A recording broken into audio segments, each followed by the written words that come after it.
Ma'am, আপনার পার্সেলটা এই যে এখানে সাইন করে দিন। আমার আরও 10টা জায়গায় ডেলিভারি বাকি আছে। সাইন তো করবই, কিন্তু পার্সেলের জন্য নয়, আমাদের নিকা নামায়। আর্য, তুই কি ভেবেছিস আমি তোকে এত সহজে ছেড়ে দেব? ম্যাম, আপনি অফিসের মাঝখানে এসব কি পাগলামি করছেন? স্টাফরা শুনলে কি ভাববে? আমি আপনার কলেজের 2 বছরের জুনিয়র ছিলাম বলে কি এখন যা ইচ্ছে তাই করবেন? জুনিয়র ছিলি বলেই তো তোর ওপর আমার অধিকার বেশি। তুই যখন আমাদের ফেয়ারওয়েলের গিটার বাজিয়ে গান গাইছিলি সেদিন থেকেই তুই আমার। আজ এই অফিসেই কাজে ডেকেছি, তোকে বিয়ে করেই আমি আজ বাড়ি ফিরবো। অনামিকা আপু, আপনার মাথা ঠিক আছে তো? আমি একটা মেসে থাকি, পার্ট টাইম ডেলিভারি করি। আমার অসুস্থ মা বাসায় আমার পথ চেয়ে বসে আছেন। আমি কোনোভাবেই আপনাকে বিয়ে করতে পারবো না। আমার একটা বড় শারীরিক সমস্যা আছে। আমি কোনো দিন বাবা হতে পারবো না। আনিকা এবার কেবিনের দরজা লাগিয়ে দেয়। আর্যর কথা শুনে একটু না দমে বলে, বাবা হতে পারবি না তো কি হয়েছে? আমি কি তোকে বাচ্চার জন্য বিয়ে করছি? আমি তোকে ভালোবাসি, এটাই শেষ কথা। আমাদের অনেক টাকা আছে, দরকার হলে পরে ট্রিটমেন্ট করাবো, নয়তো একটা বাচ্চা অ্যাডপ্ট করব। সর্বনাশ! এ তো দেখি পাহাড়ের মতো অটল। একে কোনো অজুহাতেই টলানো যাবে না। অনামিকার নির্দেশে অফিসে সিকিউরিটি গার্ডরা দরজা পাহারা দিচ্ছে। অনামিকা ফোন বের করে ওর বড় ভাইকে অফিসে ডেকে পাঠালো। ওর ভাইও ওই কোম্পানির পার্টনার। অনামিকা, তুই কি পাগল হয়ে গিয়েছিস? অফিসের মধ্যে এই পিচ্ছি ডেলিভারি বয়ের সাথে বিয়ে? ওর না আছে কোনো স্ট্যাটাস, না আছে কোনো পরিচয়। মা শুনলে হার্ট অ্যাটাক করবে। অর্ণব ভাই, আপনার বোনকে বোঝান। আমি একদম রাস্তার ছেলে। আমার নিজের একটা ঘর পর্যন্ত নেই। ওনাকে আমি খাওয়াবো কি? আমি তো নিজেই মায়ের ওষুধের টাকা জোগাতে হিমশিম খাই। অনামিকা টেবিল থেকে একটা কাচের পেপার ওয়েট হাতে নিয়ে বলে, ভাইয়া, তুমি যদি এই বিয়েতে সায় না দাও তবে আমি আজই নিজের কপাল ফাটিয়ে পুলিশে খবর দেব যে তোমরা সবাই মিলে আমাকে টর্চার করছো। কাজী সাহেব, আপনি আগে কাগজ বের করেন। বোনের এমন মারমুখী রূপ দেখে অর্ণব ভয় পেয়ে গেল। সে জানতো অনামিকা যা বলে তা করেই ছাড়ে। বাধ্য হয়ে সে কাজীকে ইশারা করলো। আর্যর চোখে তখন পানি। সে ভাবল, আল্লাহ, মায়ের জন্য ওষুধ কিনতে এসে আমি নিজে কোন বিপদে ফেসে গেলাম। এরপর নিকা করানো হলো। আর্যর মাথায় বন্দুক ঠেকানো ছিল, তাই সে বাধ্য হয়ে বিয়ে করলো। নিকা শেষ হওয়ার পর অনামিকা জয়ের হাসিতে আর্যর কপালে একটা চুমু দিতে চাইল, কিন্তু আর্য রাগে মুখ ফিরিয়ে নিল। সে কেবিন থেকে বের হতে চাইলে আনিকার ভাই বাধা দিল। শোন ছোকরা, আমার বোনের কপাল ভালো যে তোকে পছন্দ করেছে। এখন থেকে সাবধানে থাকবি, একটু তেরামি করলে তোকে গুম করে দিব। আপনারা টাকার জোরে যা খুশি তাই করছেন। এটা বিয়ে নয়, এটা জুলুম। জুলুমি সই। এখন তুই আমার। চল, আগে তোকে ড্রেস কিনে দিব, তারপর বাসায় নিয়ে যাব। আনিকা আর্যর হাত ধরে টেনে নিচে নামিয়ে ওর দামি গাড়িতে বসালো। আর্যর ফোনটা তখন অনবরত বাজছে। স্ক্রিনে ভেসে উঠছে মা। আর্যর বুকটা কেঁপে উঠল। মায়ের শরীর ভালো নয়। এ সময় সে বাসে না ফিরলে মা দুশ্চিন্তা করবেন। সে অনামিকাকে অনেক অনুরোধ করে বলল, আপু, আমার মা খুব অসুস্থ। আমাকে একবার বাসায় যেতে দিন। আমি প্রমিস করছি আমি পালাবো না। মায়ের ওষুধগুলো দিয়ে আমি নিজেই আপনার কাছে আসব। তুই যে পালাবি না তার গ্যারান্টি কি? আমার মায়ের কসম, আমি পালাবো না। আপনি চাইলে আপনার গার্ড আমার সাথে পাঠান। অনামিকা নিজের এক বিশ্বস্ত গার্ডকে আর্যের সাথে পাঠালো। আর্য বাসে গিয়ে মাকে ওষুধ খাইয়ে শান্ত করলো, কিন্তু মা যখন আর্যর পাঞ্জাবিতে আতরে ঘ্রাণ পেলেন আর আর্যর চোখে পানি দেখলেন, তিনি অবাক হয়ে গেলেন। আর্য কিছু না বলে চুপচাপ মায়ের কোলে মাথা রেখে শুয়ে রইল। সে বুঝতে পারছে না যে সে তার মায়ের থেকে এক বিশাল বড় পরিচয় গোপন করে রেখেছে। আর্য আসলে সাধারণ কোনো ছেলে নয়।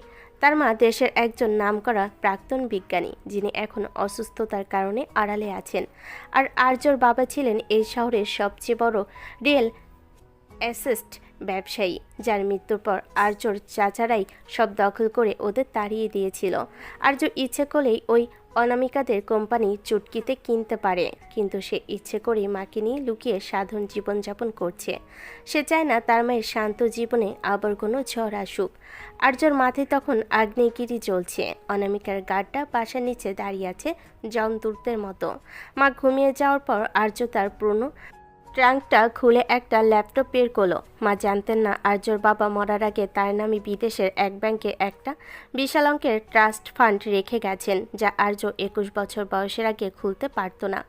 আজই সেই দিন। আর্য ল্যাপটপ খুলে মাত্র কয়েকটা ক্লিকের মাধ্যমে নিজে সেই পরিচয় সচল করলো। সে এখন ছদ্মবেশী ডেলিভারি বয় নয়, সে এখন বিশ্বের অন্যতম বড় ইনভেস্টমেন্ট ফার্মের প্রধান। সে দেখল অনামিকার কোম্পানি 5% শেয়ার বর্তমানে বাজারে বিক্রি হচ্ছে। আর্য মুহূর্তের মধ্যে সেই সবটুকু শেয়ার নিজের নামে কিনে নিল। এখন সে অনামিকার অফিসের একজন অন্যতম বড় শেয়ার হোল্ডার। পরের দিন রাতে অনামিকা নিজের জিপ নিয়ে আর্যর বাসার সামনে হাজির। আর্য সাদা একটা টি শার্ট আর জিন্স পরে নিচে নেমে এলো। অনামিকা ওকে দেখে ভুরু কুচকে বলল, এই যে ডেলিভারি বয় সাহেব, যে ময়লা জামা পরে আমার বাড়িতে যাবে, লোকে দেখলে ভাবে আমি অফিসের পিয়নকে ধরে নিয়ে এসেছি। এই নে, এই ব্র্যান্ডেড স্যুটটা পরে আয়। আর্য পকেটে হাত দিয়ে তারা গলায় বলে, অনামিকা আপু, জোর করে বিয়ে করে বউ হতে পারছেন, কিন্তু আমার গায়ের জামা বদলাতে পারবেন না। আপনার ওই দামি স্যুটে আমার অ্যালার্জি আছে। ইচ্ছা হলে এভাবেই নিব, নয়তো আমি যাচ্ছি না। তুই খুব তেরা কথা শিখেছিস না? ভুলে যাস না আমি তোর কলেজের সিনিয়র, আর এখন তোর লিগ্যাল বউ। আমার কথার অবাধ্য হলে তোর ডেলিভারি কোম্পানির লাইসেন্স বাতিল করে দেব। বাতিল করে দিন। তখন আপনার ওই বিশাল রাজপ্রাসাদে বসে বসে আমি আপনার বাবার অন্ন ধ্বংস করব। রাজি তো? ফাজিল ছেলে, চল গাড়িতে বস। অনামিকা বিশাল ড্রয়িং রুমে আর্যকে দেখে ওর মা তো আকাশ থেকে পড়ল। অনামিকা দাপটের সাথে পরিচয় করিয়ে দিল। মা, এই আর্য আমার কলেজের জুনিয়র, আর এখন আমার হাজবেন্ড। অনামিকার মা কি বলবে বুঝতে পারে না। সে জানে তার মেয়ে কেমন, বুঝতে পারেনি এসব তার মেয়েরই কাজ। আর একমাত্র মেয়ে, তার উপর পাগলি, তাই তার খুশিতে কেউই অখুশি হতে পারে না। সে তখন মাথায় হাত বুলিয়ে দেয়। আর আর্যকে তাই বাধ্য হয়ে মায়ের সামনে ভালো ছেলে সাজতে হলো। আর্যকে বসিয়ে অনামিকা ওয়াশরুমে গেল। তার সামনে নাস্তা দিল কেয়ারটেকার। সে না খেয়ে চারপাশ ঘুরে দেখল। কিছুক্ষণ পর অনামিকা বের হয়ে আর্যকে ওর নিজের ঘরে টেনে নিয়ে গেল। আর্য ঘরে ঢুকেই সোফায় বসে পড়ল। শরীরটা ক্লান্ত লাগছে। সে কখন থেকে ঝামেলা শুরু, তাই সে সব বাদ দিয়ে ঘুমাতে চাইল। বাকি সব পরে দেখা যাবে। আপু, আপনার এই এসি ঘরে আমার দম বন্ধ লাগে। আমি বারান্দায় গিয়ে ঘুমাবো। অনামিকা আর্যর হাত ধরে টেনে বিছানায় ফেলে দিয়ে বলে, খবরদার আপু বলবি না একদম। এখন আমি তোর বউ, আর বারান্দায় যাবি মানে? আজ থেকে এই বিছানা তোর আর আমার। দেখুন অনামিকা ম্যাম, আপনি কি ভুলে গেছেন আমি ফিজিক্যালি আনফিট? আমি তো বাবা হতে পারবো না বলে দিয়েছি। আপনার সাথে আমার কোনো রোমান্স চলবে না। অনামিকা আর্যর বুকের ওপর ঝুঁকে পড়ে দুষ্টু হেসে বলে, তুই কি ভাবছিস আমি তোকে এত সহজে ছেড়ে দেব? তুই বাবা হতে পারিস আর না পারিস, আমি তোকে আমার আদরের ছোট বাবু বানিয়ে রাখবো। দেখি তুই কিভাবে আমার থেকে দূরে থাকিস। আর্য অপ্রস্তুত হয়ে গেল। অনামিকা আর্যের চুলের ভেতর আঙ্গুল চালিয়ে ওকে জ্বালাতে লাগলো। আর্য অনামিকার হাতটা সরিয়ে দিয়ে বলল, উফ, দজ্জাল একটা। সিনিয়র হলে কি গায়ের জোর দেখাতে হয়? ছাড়ুন তো। আচ্ছা এখন খাবার খেয়ে নাও। না, খাবো না। খাও বলছি। ঠিক আছে, খাচ্ছি। বাবারে, এটা মেয়ে না কি? এই তো ভালো ছেলে। ভালো না ছাই, আস্ত রাক্ষসী একটা। মানে কি বললে? না, কিছু না। আর্য খাবার কোনো মতে খেয়ে নিল, তারপর শুয়ে পড়ল। বাধ্য হয়ে অনামিকার সাথে শুতে হলো, কিন্তু আর্যর বিরক্ত লাগছিল। আর্য মাঝে একটা বালিশ দিলে অনামিকা সেটা সরিয়ে দিয়ে আর্যকে জড়িয়ে ধরে। আর্য কেঁপে ওঠে। ও মা গো, এটা কি করেন? কি হয়েছে? ছাড়েন, আমাকে ছাড়েন। আরে একটুই তো জড়িয়েছি, আরে একটু তো জড়িয়েই ধরেছি। আজ প্রথম রাত তো, তাই কিছু করলাম না। কাল করব কেমন? অনেক ধকল গেছে। তুমি ঘুমাও এখন। ও মা, এ কি কথা? কি করার কথা বলছেন? এখন ঘুমাও, আসো ঘুমাই। অনামিকা ওকে ধরে চোখ বুজে ঘুমিয়ে পড়ে। আর্যর কেমন সুরসুরি করছিল আর লজ্জাও করছিল। সে মনে মনে বিড়বিড় করে, খোদা, কই এসে ফেসে গেলাম। ঘুমাও। একটু পরে অনামিকা ঘুমিয়ে পড়ে। আর্য লাফিয়ে ওঠে, কারণ অনামিকা নাক ডাকছে। আর্য হাসবে না কাঁদবে বুঝে না। এ কি, হে তো দেখি নাক ডাকে। না, ঘুমাই এবার। আর্য ঘুমিয়ে পড়ে। পরের দিন সকালে অনামিকা আর্যকে জোর করে তার অফিসে নিয়ে গেল। সে চাইল আর্যকে তার পিএস হিসাবে নিয়োগ দিতে, যাতে সারাক্ষণ নজরে রাখতে পারে। অফিস মিটিং রুমে যখন বড় ইনভেস্টরদের নাম ঘোষণা করা হচ্ছিল, অনামিকা তখন আর্যকে একটা ফাইল দিয়ে বলল। এই ফাইলটা ধর আর সবার জন্য কফি নিয়ে আয়। আর্য অবাক হয়ে তাকালো। এই মেয়েটার রূপ পরিবর্তন করে ফেললো। কাল রাতে তো তুমি করে কথা বললো, এখন আবার? ঠিক তখন অফিসের জেনারেল ম্যানেজার ঘরে ঢুকে চিৎকার করে বলল, আমাদের কোম্পানির 5% শেয়ার কাল রাতে কেউ একজন কিনে নিয়েছে। তিনি এখন আমাদের বোর্ড অফ মেম্বারের একজন। সবাই অবাক। অনামিকা বলল, ঠিক কে সেই লোক? তখনই আর্য কফির কাপটা টেবিলে ধপাস করে রেখে অনামিকার পাশের চেয়ারে বসে পড়ল। পা তুলে টেবিলের ওপর দিয়ে বলল, সেই লোকটা আমি, অনামিকা ম্যাম, আপনার নতুন শেয়ার হোল্ডার এবং আপনার হাজব্যান্ড। পুরো মিটিং রুম স্তব্ধ। অনামিকার মুখ হা হয়ে গেল। আর্য, তুই তুই এই টাকা কোথায় পেলি? তুই না ডেলিভারি বয়? ডেলিভারি বয় ছিলাম শখ করে, কারণ আমার মা সাধারণ জীবন পছন্দ করেন, কিন্তু আপনি আমাকে দামি স্যুট পরাতে চেয়েছিলেন না। এই নিন, এখন আমি আপনার কোম্পানির সিদ্ধান্ত নেব। আর হ্যাঁ, এখন থেকে আপনি আমাকে স্যার বলে ডাকবেন, কারণ বোর্ডে আমার ভোট ছাড়া আপনার কোনো প্রজেক্ট পাস হবে না। অনামিকা যেন আকাশ থেকে পড়ল। সে কিছুই বুঝতে পারছে না কি থেকে কি হলো, তবে এটাও বুঝতে পারছে যে তার বোঝার বড় ভুল ছিল। সে আর্যকে চিনতে ভুল করেছে। নিজেকে যেন তার বিশ্বাস করতে মন চাইছে। অনামিকা তখনই রেখে সেখান থেকে বের হয়ে যায়। অফিস থেকে ফেরার পথে অনামিকা গাড়িতে একটা কথা বলল না, ওর আগে লাল হয়েছিল। বাসে ঢুকে সে আর্যর গলা চেপে ধরল। আর তুই আমাকে ধোকা দিচ্ছিস আর্য? তুই এত বড়লোক হয়েও কেন নাটক করলি? তুই আর্য গলা ছাড়িয়ে অনামিকাকে দেওয়ালের সাথে চেপে ধরে। আমি নাটক করিনি আপু, আমি শুধু দেখতে চেয়েছিলাম আপনি আমার টাকার প্রেমে পড়েন নাকি আমার ব্যক্তিত্বের। আপনি তো জোর করে বিয়ে করলেন, এখন সামলান এই কোটিপতি জামাইকে। খুব শয়তান হয়ে গেছিস। দাঁড়া, তোকে আজ এমন শাস্তি দেব যে সে আর কিনা ভুলে যাবে। বলে অনামিকা আর্যর কানে একটা থাপ্পড় দিয়ে বকতে বকতে ওয়াশরুমে চলে গেল। আর্য কানে হাত দিয়ে হাসতে হাসতে ভাবল, বউটা যেমন দজ্জাল, তেমনই কিউট, তেমনই পাগল, কিন্তু খেলা তো কেবল শুরু। কিন্তু আর্যর উপর অনামিকার রাগ যেন আরও কয়েকগুণ বেড়ে গেল। কিছুক্ষণ পর আর্য ড্রয়িং রুমে আয়েশ করে বসে ল্যাপটপে কাজ করছে, আর অনামিকা দূর থেকে ওর দিকে অগ্নিদৃষ্টিতে তাকিয়ে আছে। আর্য ল্যাপটপ থেকে চোখ না সরিয়েই বলে, এভাবে তাকিয়ে থাকলে কিন্তু নজর লেগে যাবে অনামিকা ম্যাম। চোখের পলক ফেলুন, নয়তো রাতে স্বপ্ন দেখে ভয় পাবেন। অনামিকা গটগট করে আর্যর সামনে এসে দাঁড়ায়। তোর সাহস তো কম না? অফিসের সবার সামনে আমাকে ম্যাম বলে অপমান করিস, আবার ঘরে এসে নবাবে দেখাচ্ছিস। ল্যাপটপ বন্ধ কর বলছি। আমি এখন অফিসের কাজ করছি, আপনার কোম্পানির লস ঠেকাতে আমার এই কাজটা খুব জরুরি, তাই ডিস্টার্ব করবেন না। অনামিকা আর কোনো কথা না বলে আর্যর হাত থেকে ছো মেরে ল্যাপটপটা কেড়ে নিল এবং সোফার অন্য প্রান্তে ছুঁড়ে ফেলে দিল। আর্য অবাক হয়ে তাকালো। আপনি কি পাগল হয়ে গেছেন? ওটা ভেঙে গেলে কয়েক কোটি টাকার ডিল হাতছাড়া হবে। হোক গে কোটি টাকা, হোক গে কয়েক কোটি, তোর ওই ডিলের চেয়ে আমার হাজব্যান্ডের সাথে সময় কাটানো বেশি দামি। এখন ওঠ, ডিনার করবি, চল। আর্য বিরক্ত হয়ে ডাইনিং টেবিলে গিয়ে বসলো। এ মেয়ে ভালো পাগল আছে। আর্য ভেবেছিল জানার পর সে বোধহয় আর আর্যর চেহারা দেখতে চাইবে না, কিন্তু কাহিনী তো হলো উল্টা। সে ডিল বাদ করবে কোটি টাকার, কিন্তু আর্যর সাথে সময় কাটানো মিস করবে না। এমনি অনামিকা নিজের হাতে আর্যকে খাইয়ে দিতে চাইল। আর্য বিরক্ত হলো। দেখুন, আমার হাত আছে, আমি ছোট বাচ্চা নই যে আপনি আমাকে লোকমা তুলে খাওয়াবেন। তুই আমার জুনিয়র ছিলি, এখনো আমার কাছে পিচ্চিই আছিস। মুখ খোল বলছি, নয়তো কানের নিচে একটা দেব। আর্য বাধ্য হয়ে মুখ খুলল।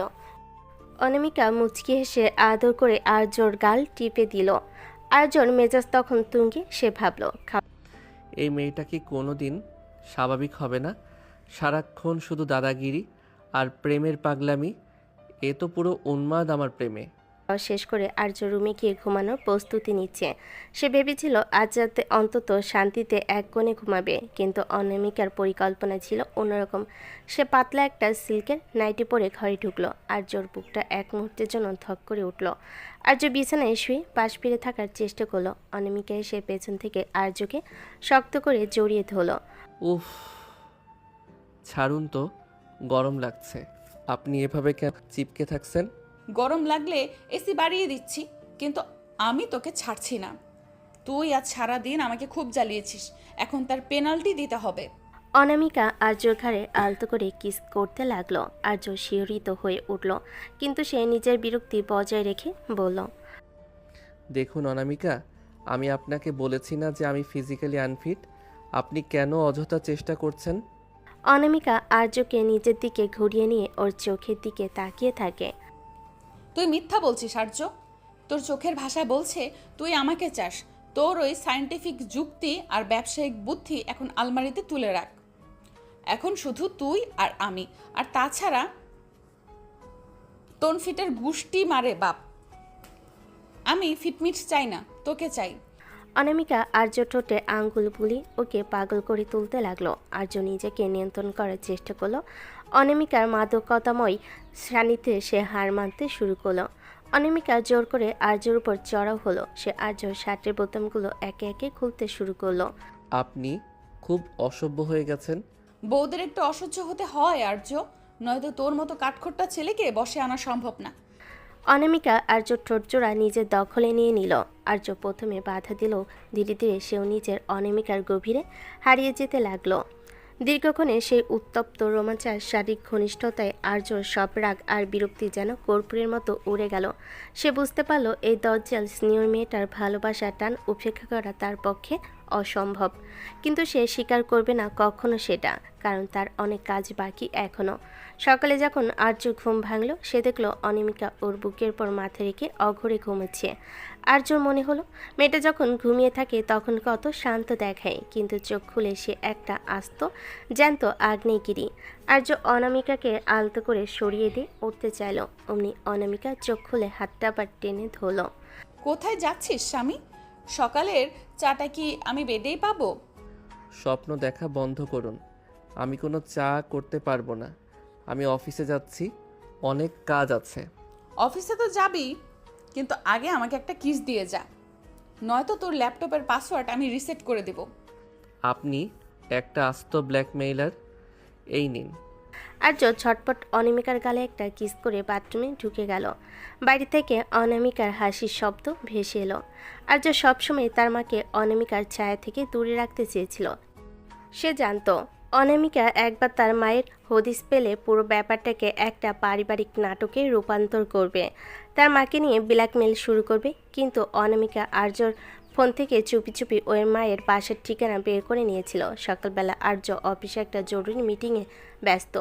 এমন সময় অনামিকা অফিসের কাজ ফেলে সোজা আর্যর বাসায় হাজির। আর্যর মা রাজিয়া বেগম তখন বারান্দায় বসে বই পড়ছিলেন। হুট করে এক সুন্দরী আধুনিক মেয়েকে দরজায় দেখে তিনি অবাক হলেন। অনামিকা পায়ে ধুলো নিয়ে সালাম করে। মা, আমি আর্যদের কলেজের সিনিয়র ছিলাম, এখন আপনার ছোট ছেলের বউ। ও তো লাজুক, আপনাদের কিছু বলেনি, তাই আমি নিজেই চলে এলাম। রাজিয়া বেগম থমকে গেলেন। তার শান্ত ছেলে আর্য কাউকে কিছু না বলে বিয়ে করে ফেলেছে, তাও আবার এমন এক তেজি মেয়েকে। তিনি কি বলবেন ভেবে পেলেন না। অনামিকা তার কথার জাদুতে আর্য মায়ের মন ভরাতে শুরু করলো। সে বাজার থেকে আনা দামি ফল আর নিজের হাতে রান্না করা খাবার দিয়ে পুরো ঘর জমিয়ে তোলো। দুপুরে আর্য বাসায় ফিরতে দেখলো দরজার সামনে অনামিকার সে পরিচিত হিল জুতো জোড়া। ওর বুকটা ধক করে উঠল। ভেতরে ঢুকে দেখলো অনামিকা ওর মায়ের সাথে বসে হেসে সে গল্প করছে, এমনকি মায়ের ওষুধ খাইয়ে দেওয়ার দায়িত্ব সে নিজের কাঁধে তুলে নিয়েছে। আর্য রক্ত মাথায় চড়ে গেল। সে চিৎকার করে বলে উঠল, অনামিকা, আপনি এখানে কি করছেন? আপনার সাহস হয় কি করে আমার অনুমতি ছাড়া আমার বাসায় ঢোকার? মায়ের সামনে আর্যকে এতটা উত্তেজিত দেখে রাজিয়া বেগম অবাক হলেন। আর্য, ও তোমার বউ, এভাবে কেন কথা বলছিস? মেয়েটা কত লক্ষ্মী, আমাকে কত সময় দিল।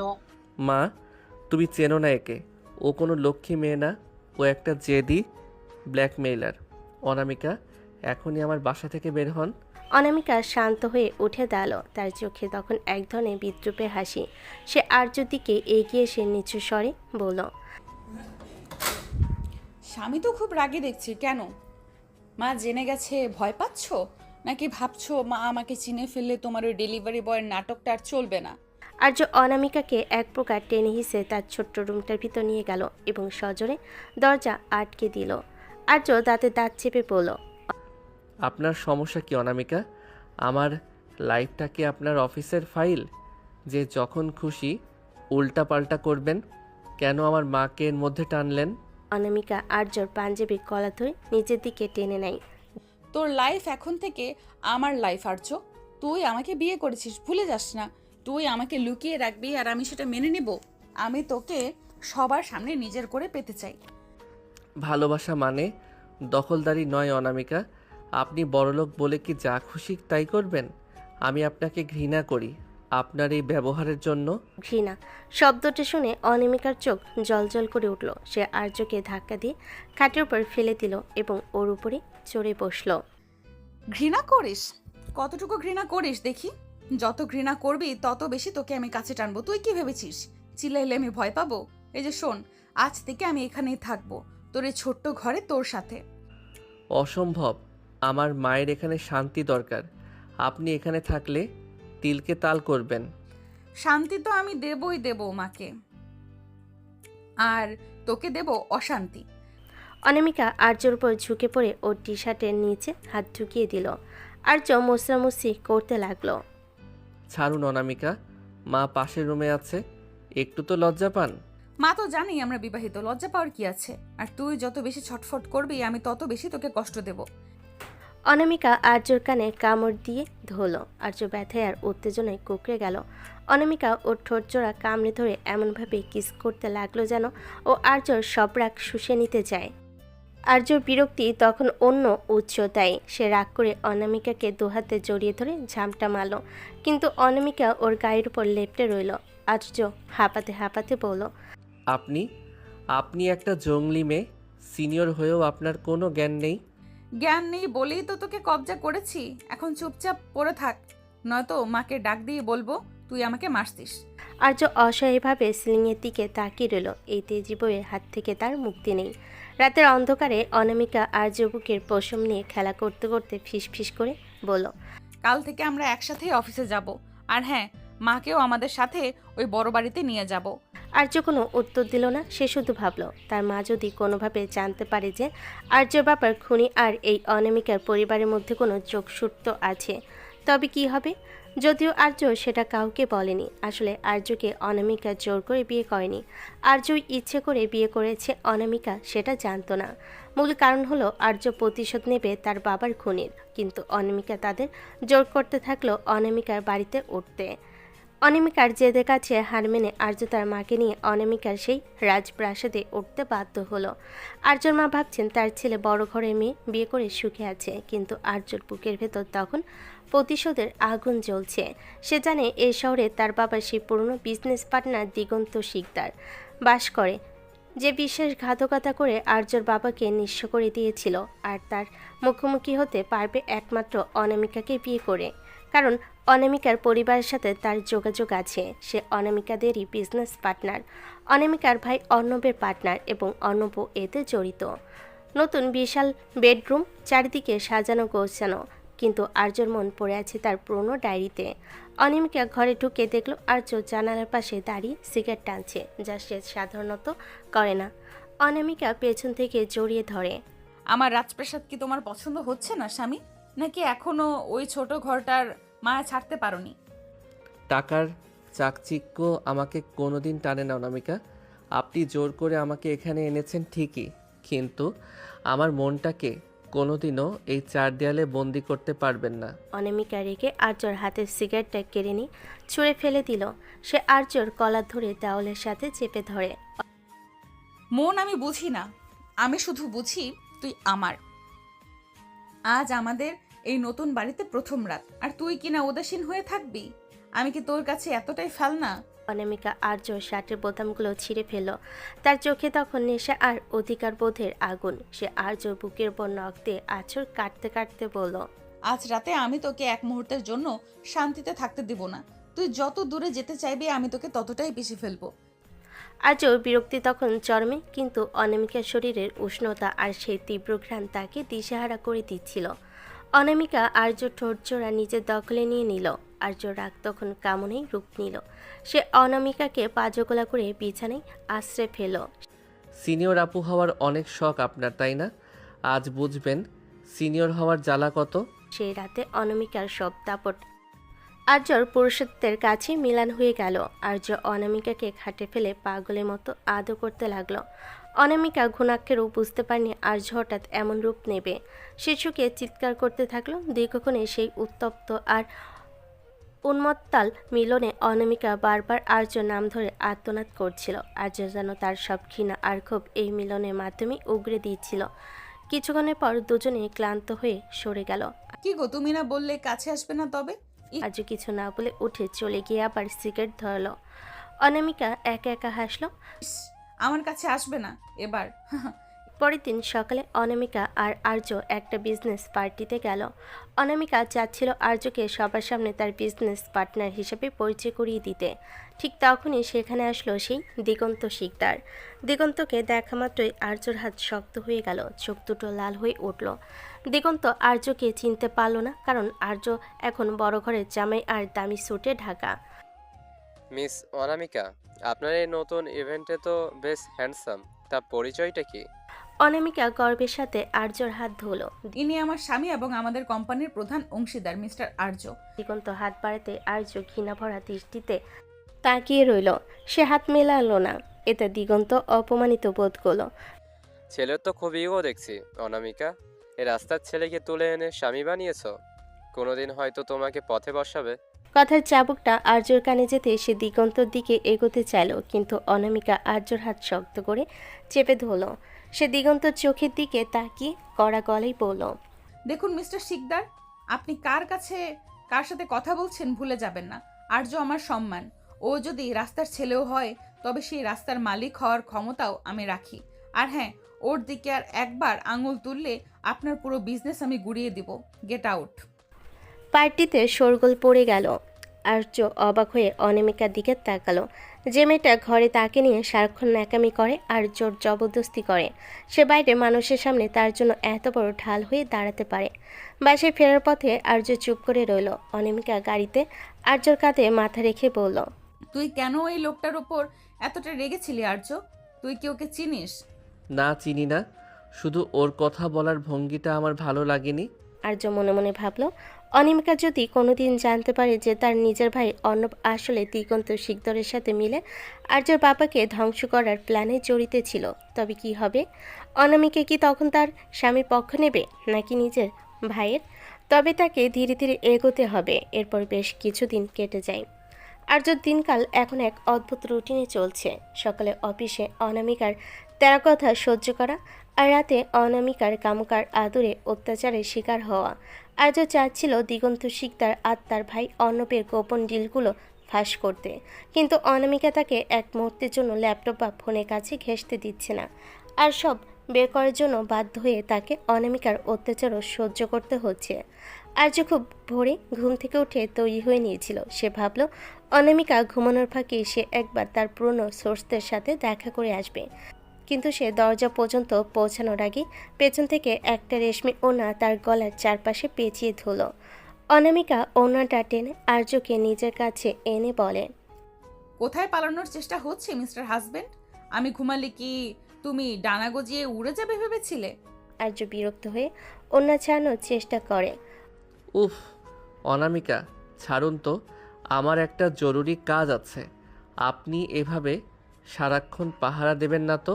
অনামিকা আর্যর কানে মুখ নিয়ে ফিসফিস করে, আজ অফিসের ছুটি, আর আজ তোমার কোনো কাজ নেই। আজ সারা দিন তুমি শুধু আমার পার্সোনাল অ্যাসিস্ট্যান্ট হয়ে থাকবে। চলো আগে আমাকে শাওয়ার নিতে হেল্প করবে। আপনি কি পাগল হয়ে গেছেন? আপনি বড় হয়েছেন, নিজের কাজ নিজে করতে পারেন না। আমি বাথরুমে যাব না। যাবে না মানে? ভুলে গেছো কাল রাতে কি প্রমিস করেছিলে? বলেছিলে না আমি যা বলবো তাই করবে। এখন চলো। অনামিকা গায়ের জোরে আর্যকে টেনে বাথরুমে নিয়ে গেল। বিশাল বাথটবটা তখন সুগন্ধি ফেনা আর গোলাপের পাপড়িতে ভরা। আর্য পালাতে চাইল, কিন্তু অনামিকা দরজায় পিঠ দিয়ে দাঁড়িয়ে দুষ্টু হাসলো। সে আর্যর দিকে এগিয়ে এসে ওর শার্টের কলার ধরে টান দিল। অনামিকা, এটা বাড়াবাড়ি হচ্ছে। আমি ভিজে গেলে অফিসে যাব কি করে? অফিস তো যাবেই না, আর ভিজে গেলে আমি মুছিয়ে দেব। বলে অনামিকা আর্যকে ধাক্কা দিয়ে বাথটবে পানিতে ফেলে দিল। আর্যর সাথে সাথে অনামিকা নিজও ভেতরে পড়ে গেল। ভেজা কাপড়ে অনামিকাকে তখন এক আদিম অপসরার মতো লাগছে।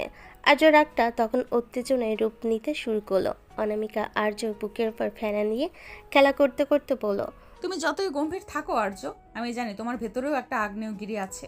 দুজনেই তখন সেখানে দুজনকে আদর করতে থাকলো। তারপর আর্য বাধ্য হয়ে অনামিকাকে গোসল করিয়ে দিল। খোদা, আর কি কি করতে হবে? সব করাবো, তৈরি থাকো। গোসল সেরে বের হওয়ার পর আর্য ভাবলো এবার হয়তো রেহাই পাবে, কিন্তু অনামিকা এবার বায়না ধরলো আর্যকে রান্না করতে হবে। আমি রান্না করতে পারি না, আর আমাদের বাড়িতে তো বাবুর্চি আছে। আপনি কেন শুধু শুধু আমাকে খাটান? বাবুর্চির হাতের রান্না তো রোজই খাই। আজ আমি আমার স্বামীর হাতের খিচুড়ি খাবো। তুমি শুধু কাটাকুটি করে দেবে, আমি পাশে দাঁড়িয়ে ডেকোরেশন করে দেবো।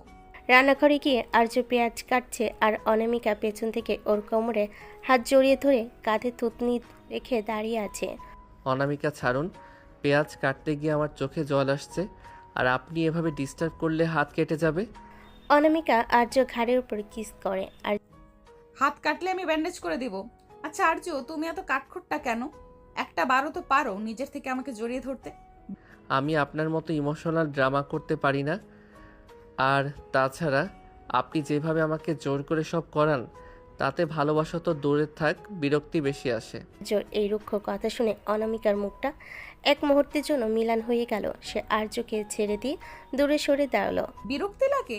ঠিক আছে, আজ থেকে আমি আর তোকে বিরক্ত করব না, তুই তোর মতো থাক। অনামিকা ঘর থেকে বেরিয়ে গেল। আর্যর বুকের ভেতর কেমন যেন একটা খচখচানি শুরু হলো। সে কি একটু বেশি বলে ফেলো? মেয়েটা তো শুধু তাকে একটু সময় দিতে চেয়েছিল। সারাদিন অনামিকা আর্যর সাথে একটাও কথা বলল না। এমনকি ডিনারের সময় সে নিজের ঘরে দরজা বন্ধ করে বসে রইল। আর্যর মা রাজিয়া বেগম এসে আর্যকে ধরলেন। আর্য, বৌমার সাথে কি ঝগড়া করেছিস? মেয়েটা বিকেল থেকে কিচ্ছু খায়নি, যা ওকে মানিয়ে আয়। আর্য অনিচ্ছা সত্ত্বেও অনামিকার ঘরে ঢুকলো। দেখলো অনামিকা বিছানে শুয়ে আছে, চোখ দুটো লাল। আর্য কাছে গিয়ে বসলো। অনামিকা, শুনুন, সরি, আসলে আমার মেজাজটা অন্য কারণে খারাপ ছিল। আপনি ডিনার করবেন না? অনামিকা কোনো উত্তর দিল না। আর্য যখন আবার ডাকতে গেল, অনামিকা হুট করে আর্যকে জড়িয়ে ধরে হাওমা করে কেঁদে দিল। তুই খুব খারাপ আর্য। আমি জানি তুই আমাকে মন থেকে মানতে পারিসনি। তুই শুধু তোর মায়ের জন্য আর আমার টাকার ভয়ে এখানে আছিস। তুই আমাকে ঘৃণা করিস। আর্য এবার আর নিজেকে ধরে রাখতে পারল না। সে অনামিকার চোখের পানি মুছে দিয়ে ওকে নিজের বুকের সাথে চাপটে ধরল। আমি আপনাকে ঘৃণা করি না অনামিকা, শুধু আপনার এই সিনিয়র ইমেজ আর জোর করাটা আমার ইগোতে লাগে। আসলে আমি আপনাকে পছন্দ করতে শুরু করেছি। পছন্দ করি শুনে অনামিকার কান্না থেমে গেল। সে ভেজা চোখে আর্যর দিকে তাকিয়ে দুষ্ট হাসি দিল। সত্যি? তবে তার প্রমাণ দাও। বলে অনামিকা আর্যকে বিছানায় শুইয়ে দিল। তার রোমান্টিক পাগলামি আবার শুরু হলো। সে আর্যর ঠোঁট জোড়া নিজের দখলে নিয়ে নিল। আর্য এবার আর বাধা দিল না। সে নিজেও অনামিকার উন্মত্তায় ভালোবাসে সাড়া দিল। রাত যখন গভীর, অনামিকা যখন আর্যর বুকে মাথা রেখে অঘরে ঘুমোচ্ছে, আর্যর ফোনে একটা মেসেজ এলো। তার এক সোর্স পাঠিয়েছে, অনবার দিগন্ত শিকদার আজ রাতের এক গোপন ডিল করছে। জায়গাটা ও পুরনো গোডাউন। আর্যর চোল শক্ত হয়ে এলো। রাত তখন, আর এটা পুরো প্রাসাদ নিস্তব্ধ। আর্য খুব সাবধানে অনামিকার জড়িয়ে থাকা হাতটা সরিয়ে দিল। অনামিকার গভীর ঘুমে ওর চেহারায় একটা প্রশান্তি। আর্য এক মুহূর্তের জন্য খারাপ লাগলো, কিন্তু পরক্ষণেই দিগন্ত শিকদারের সেই নোংরা হাসির কথা মনে পড়তেই ওর রক্ত টকবক করে ফুটতে শুরু করলো। আর্য একটা কালো হুডি পরে কোমরে একটা ছোট্ট ছোড়া গুজে নিঃশব্দে জানালার পাইপ বেয়ে নিচে নেমে এলো। ও জানতো সদর দরজা দিয়ে গেলে গার্ডরা অনামিকাকে খবর দিয়ে দিবে। শহরের শেষ প্রান্তে সেই পুরনো পরিত্যক্ত গোডাউনে আর্য আড়ালে দাঁড়িয়ে দেখলো অনামিকার ভাই অর্ণব আর দিগন্ত শিকদার হ্যান্ডশেক করছে। অর্ণব তোমার বোন তো ওই রাস্তার ছেলেকে নিয়ে মেতে আছে। এই সুযোগে আমরা অনামিকার কোম্পানির সব গোপন তথ্য হাতিয়ে নেব। ও যখন টের পাবে তখন ওর আর কিছু বাকি থাকবে না। ডেভিড, আরে দিগান্ত দা, অনামিকা তো এখন বাসরাত কাটাতে ব্যস্ত। ও তো বুঝতেই পারছে না যে এই আর্য আসলে আমাদের জন্য একটা কাল হয়ে দাঁড়িয়েছে। ওটাকে সরিয়ে দেওয়ার ব্যবস্থা করো। অর্ণবের মুখ থেকে নিজের বোনকে ঠকানোর কথা শুনে আর্যর মাথা ঠিক রইল না। ও অন্ধকার থেকে বেরিয়ে এলো, হাতে একটা লোহার রড। কাকে সরানোর কথা বলছেন অর্ণব ভাই? আপনার নিজের বোনকে পথে বসিয়ে আপনি সুখী হবেন? দিগন্ত আর অর্ণব চমকে উঠল। আর্যর চোখের দৃষ্টি তখন ওই এতই শীতল যে দিগন্তের মতো খুনিও এক মুহূর্তের জন্য কেঁপে উঠল। গার্ডদের উপর ভরসা করা ছেড়ে দিন। আমি অনেক আগে আপনাদের এই নোংরা খেলার কথা জেনে গেছি। আর্য কোনো কথা না পারিয়ে ঝাঁপিয়ে পড়ল দিগন্তর ওপর। রড দিয়ে দিগন্তর হাতে সজোরে আঘাত করলো। দিগন্তর চিৎকার গোডাউনের দেওয়ালে প্রতিধ্বনিত হলো। অর্ণব তখন ভয়ে কাঁপছে। ঠিক সেই মুহূর্তে গোডাউনের বাইরে কয়েকটা গাড়ির হেডলাইটের আলো পড়ল। পুলিশ আর গার্ডদের সাথে গাড়ি থেকে নামলো অনামিকা। অনামিকা ঘরে আর্যকে না পেয়ে জিপিএস ট্র্যাক করে এখানে চলে এসেছে। ও যখন দেখলো রক্তমাখা রড হাতে দাঁড়িয়ে আছে আর ওর ভাই অর্ণব মাটিতে পড়ে আছে, ও চিৎকার করে উঠল। অর্ণব দৌড়ে এসে আর্যর হাত চেপে ধরে। আর আর্য, তুমি কি পাগল হয়ে গেছো? তুমি আমার ভাইকে মারতে চাচ্ছ? কি হচ্ছে এসব? অনামিকার এক হাত ছটকে সরিয়ে দিয়ে বলে, আপনার ভাইকে জিজ্ঞেস করুন তিনি আপনার সাথে কি বেইমানি করছিলেন। আপনার ভালোবাসার মানুষরা আপনাকে ধ্বংস করার প্ল্যান করছে, আর আপনি আসছেন আমার উপর দাদাগিরি করতে। অর্ণব যাই করুক, ও আমার রক্ত। ওর গায়ে হাত তোলার কে? তুমি ওর গায়ে হাত তোলার কে? তুমি চলো এক্ষুনি আমার সাথে বাসায়, এটা পুলিশে দেখবে। না, পুলিশ আসার আগেই আমি দিগন্ত শিকদারকে শেষ করব। ও আমার বাবাকে মেরেছে, আমার মাকে পথে বসিয়েছে। আজ এর বিচার আমি নিজেই করব। কি বলছো কি এসব? উনি তোমার বাবাকে মেরেছে? হ্যাঁ, আর আপনার ভাইও জড়িত আছে। অনামিকার মাথা ঘুরছে এসব শুনে। সে কি করবে বুঝতে পারল না। আর্য আবার দিগন্তর দিকে এগোতে চাইল, কিন্তু অনামিকা আর্যর সামনে এসে ঢাল হয়ে দাঁড়ালো। সে আর্যর কলা ধরে পাগলের মতো ঝাঁকাতে লাগলো। তুমি খুনি হতে পারো না আর্য, আমি তোমাকে খুনি হতে দেব না। তুমি যদি ওকে মারো তবে আগে আমার বুকের ওপর দিয়ে যেতে হবে। তুমি আমার কথা শুনছো না কেন? অনামিকা, বারবার সিনিয়রিটি দেখাবেন না। আমি আপনার কেনা গোলাম নই। আজ মাঝপথে বাধা দিলে আমি আপনার সাথেও সব সম্পর্ক শেষ করে দেব। পুলিশ দিগন্ত আর অর্ণবকে অ্যারেস্ট করে নিয়ে গেল। অনামিকা প্রভাবে অর্ণবকে আলাদা হেফাজতে রাখা হলো। বাসে ফেরার পর আর্য আর অনামিকার মাঝে এক বিশাল দেওয়াল তৈরি হলো। রুমে ঢোকার পর অনামিকা দরজা আটকে দিয়ে আর্যের উপর চড়াও হলো। তুমি আমাকে একবারও কেন বললে না? তুমি আমাকে এত বড় কথা লুকালে কেন? তুমি কি আমাকে বিশ্বাস করো না? বিশ্বাস করব কিভাবে? আপনার ভাই আমার বাবার খুনিদের সাথে জড়িত। আপনি থাকলে হয়তো আবেগে সব নষ্ট করে দিতেন। আর আপনার এই ডমিনেটিং স্বভাব আমার একদম পছন্দ না। ডমিনেটিং? আমি তোমাকে ভালোবাসি বলে তোমাকে আগলে রাখতে চাই, আর তুমি সেটাকে ডমিনেশন বলছো? তুমি জানো না আমি তোমার জন্য কি কি করতে পারি? অনামিকা ড্রয়ার থেকে একটা ছোট্ট ছুরি বের করে নিজের কবজিতে ধরলো। ওর পাগলামি তখন চরমে। তুমি যদি এখন আমাকে বলো যে তুমি আমাকে ক্ষমা করে দিয়েছো আর আমাকে ছাড়া কোথাও যাবে না, তবে আমি এখনই এটা চালাবো। চালান। আপনার এই ইমোশনাল ব্ল্যাকমেল আমি কবে থেকে দেখে আসছি। আপনি ভাবছেন আমি ভয় পেয়ে আপনাকে জড়িয়ে ধরব? না অনামিকা, আজ আমি আপনার এই পাগলামির কাছে হার মানব না। আর্য অনামিকার হাত থেকে ছুরিটা কেড়ে নিয়ে ছুঁড়ে ফেলে দিল। এরপর ওকে শক্ত করে ধরে বিছানায় শুয়ে দিল। আর্যর স্পর্শে তখন কোনো কোমলতা ছিল না, ছিল এক ধরনের রুক্ষতা। আপনি কি ভেবেছেন শুধু রোমান্স আর জোর দিয়ে আমাকে বশ করবেন? আপনি ভুল ভাবছেন। এখন থেকে আমি আমার মতো চলবো। আপনি আমার উপর কোনো হুকুম চালাতে পারবেন না। অনামিকা কান্নায় ভেঙে পড়ল। সে আর্যর হাত জড়িয়ে ধরে মিনতি করতে লাগলো। আর্য, প্লিজ এমন কঠিন হয়েও না। আমি মরে যাব তোমাকে ছাড়া। আমি অর্ণবকে ত্যায্য করব, সব করব, শুধু তুমি আমাকে ছেড়ে যেও না। আর্য কোনো উত্তর দিল না। সে অনামিকাকে জড়িয়ে ধরল ঠিকই, কিন্তু ওর চোখে দৃষ্টি ছিল স্থির আর শীতল। সে বুঝতে পারছে এই লড়াইটা কেবল শুরু হলো। অনামিকা তাকে ভালোবাসে, কিন্তু এই ভালোবাসা যখন শৃঙ্খল হয়ে দাঁড়ায় তখন আর্য সেটা ভাঙতে দ্বিধাবোধ করবে না। সকাল হওয়ার আগে আর্য দেখলো অনামিকা ওর বুকে মুখ লুকিয়ে ফুপিয়ে কাঁদছে। আর্যর একটু মায়া লাগলো, কিন্তু ও নিজেকে শক্ত রাখলো। ও জানে অর্ণবকে জেল থেকে বের করার জন্য অনামিকা নিশ্চয়ই কোনো চাল চালবে, আর আর্য সেটা হতে দেবে না। সকালবেলা আর্য তৈরি হয়ে নিজের ল্যাপটপ নিয়ে বের হতে যাবে, তখনই রুমের ভেতর থেকে একটা বিকট শব্দ হলো। আর্য দৌড়ে রুমে ঢুকে দেখলো অনামিকা মেঝেতে পড়ে আছে, ওর কপালে আর মুখটা যন্ত্রণায় কুঁচকে আছে। অনামিকা, কি হয়েছে আপনার? পড়ে গেলেন কিভাবে? উফ আর্য, আমার মাথাটা প্রচন্ড চক্কর দিচ্ছে, মনে হচ্ছে পৃথিবীটা লাটিমের মতো ঘুরছে। উফ, আমি মনে হয় আর বাঁচবো না। মাথা ঘুরলে মেঝেতে কেন? বিছানায় শুতে পারেন না? দাঁড়ান, আমি ডাক্তার ডাকছি। না, কোনো ডাক্তার না, ডাক্তার দেখলে আমার প্রেশার আরো বেড়ে যায়। তুমি শুধু পাশে বসো। মাগো, আমার হার্ট মনে হয় বন্ধ হয়ে যাচ্ছে। আর্য দীর্ঘশ্বাস ফেলে অনামিকাকে পা জকলা করে বিছানায় শুয়ে দিল। ও বুঝতে পারছে এটা অনামিকার কোনো নতুন ড্রামা, কিন্তু মায়ের কথা ভেবে ঝুঁকি নিতে পারছে না।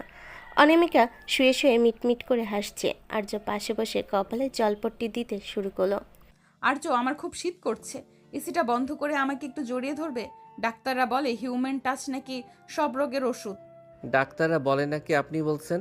এসি বন্ধ করলে আমি ঘেমে ভূত হয়ে যাব। চুপচাপ শুয়ে থাকুন। খুব নিষ্ঠুর তুমি।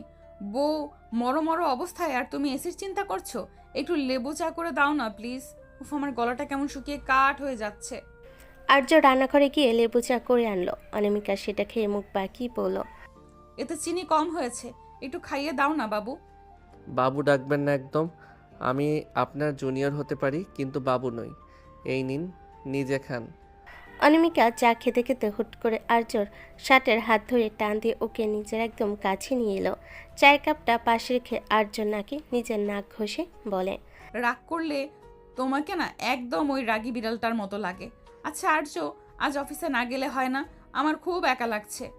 আর্য বাধ্য হয়ে বসে থাকলো। কিছুক্ষণ পর অনামিকা বাহানা করলো তার পা কামড়াচ্ছে, তাই আর্যকে পা টিপে দিতে হবে। আর্য কোনো উপায় না দেখে অনামিকার পা টিপতে বসলো। অনামিকা আপু, আপনার পা তো না যেন আস্ত লোহার খাম্বা, এত শক্ত কেন?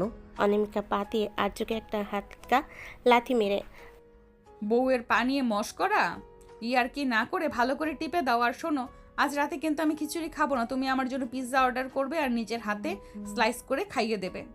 পিৎজা খেলে আপনার প্রেশার আরও বাড়বে। আমি আপনাকে তিতা করলার জুস করে দিচ্ছি, ওটাই আপনার জন্য সেরা ট্রিটমেন্ট। তিতা করল্লা? তুমি কি আমাকে বিষ খাইয়ে মারতে চাও, যাতে তুমি একা একাই দিগন্ত শিকদারের সাথে ফাইট করতে পারো? আমি কিন্তু সব বুঝি। আর্যর হাসি পেয়ে গেল। অনামিকা যখন এমন পাগলামি করে তখন ওকে আসলেও ছোট বাচ্চার মতো লাগে। আর্য হাসতেই অনামিকা ওর বুকের উপর লাফিয়ে পড়ল। এই তো হেসেছো, তার মানে তুমি আর রাগ নেই। চলো এখন একটা রোমান্টিক মুভি দেখি। মুভি দেখার সময় নেই, আমাকে ওই গোডাউনের ফাইলগুলো চেক করতে হবে। ফাইল ফাইল আর ফাইল? ওই ফাইল কি তোমাকে রাতে আদর করবে, নাকি ফাইল তোমাকে কিস করবে? মুভি চলবে মানে চলবে। মুভি দেখতে দেখতে অনামিকা আর্যর কাঁধে মাথা রেখে ঘুমিয়ে যাওয়ার ভান করলো। আর্য যখন ওকে কোলে তুলে বিছানায় শোয়াতে গেল, অনামিকা হুট করে আর্য গলার চারপাশে হাত পেঁচিয়ে ধরল। আজকের দিনটা কত সুন্দর না আর্য? কোনো ঝগড়া নেই, কোনো অফিস নেই, শুধু তুমি আর আমি। অনামিকা আর্য ঠোঁটে আঙ্গুল দিয়ে আলতো করে চাপ দিল। আর্যর শরীরের ভেতরে এক বিদ্যুৎ খেলে গেল। সে বুঝতে পারল অনামিকা সুস্থ, ও শুধু আটকে রাখার জন্য এই ফন্দি করছিল। কিন্তু আর্যর রাগ হলো না, বরং অনামিকার এই পাগলামিটা তার ভালোই লাগলো। আপনি একটা আস্ত শয়তান, মিথ্যে বলে আমাকে সারা দিন খাটিয়ে মারলেন। শয়তান বলেই তো তোকে কবজা করেছি। এখন বল, পেনাল্টি হিসেবে আমাকে কি দেবে? অনামিকা আর্যর টি শার্ট খুলে ফেলো। আর্য এবার আর বাধা দিল না। সে অনামিকাকে নিজের দু হাতের মধ্যে পিষে ধরল। সিনিয়রের দাপটা জুনিয়রের তেজ মিলেমিশে এক হয়ে গেল। অনামিকা সেই উন্মাত্তাল চুমু আর আদরে আর্য সব ক্লান্তি ধুয়ে মুছে গেল। রাতের গভীরে যখন দুজনে শান্ত হয়ে শুয়ে আছে, আর্য ফোনে একটা অচেনা নাম্বার থেকে ভিডিও কল এলো। আর্য রিসিভ করতে দেখল তার মা রাজিয়া বেগম একটা চেয়ারে হাত পা বাঁধা অবস্থায় বসে আছে।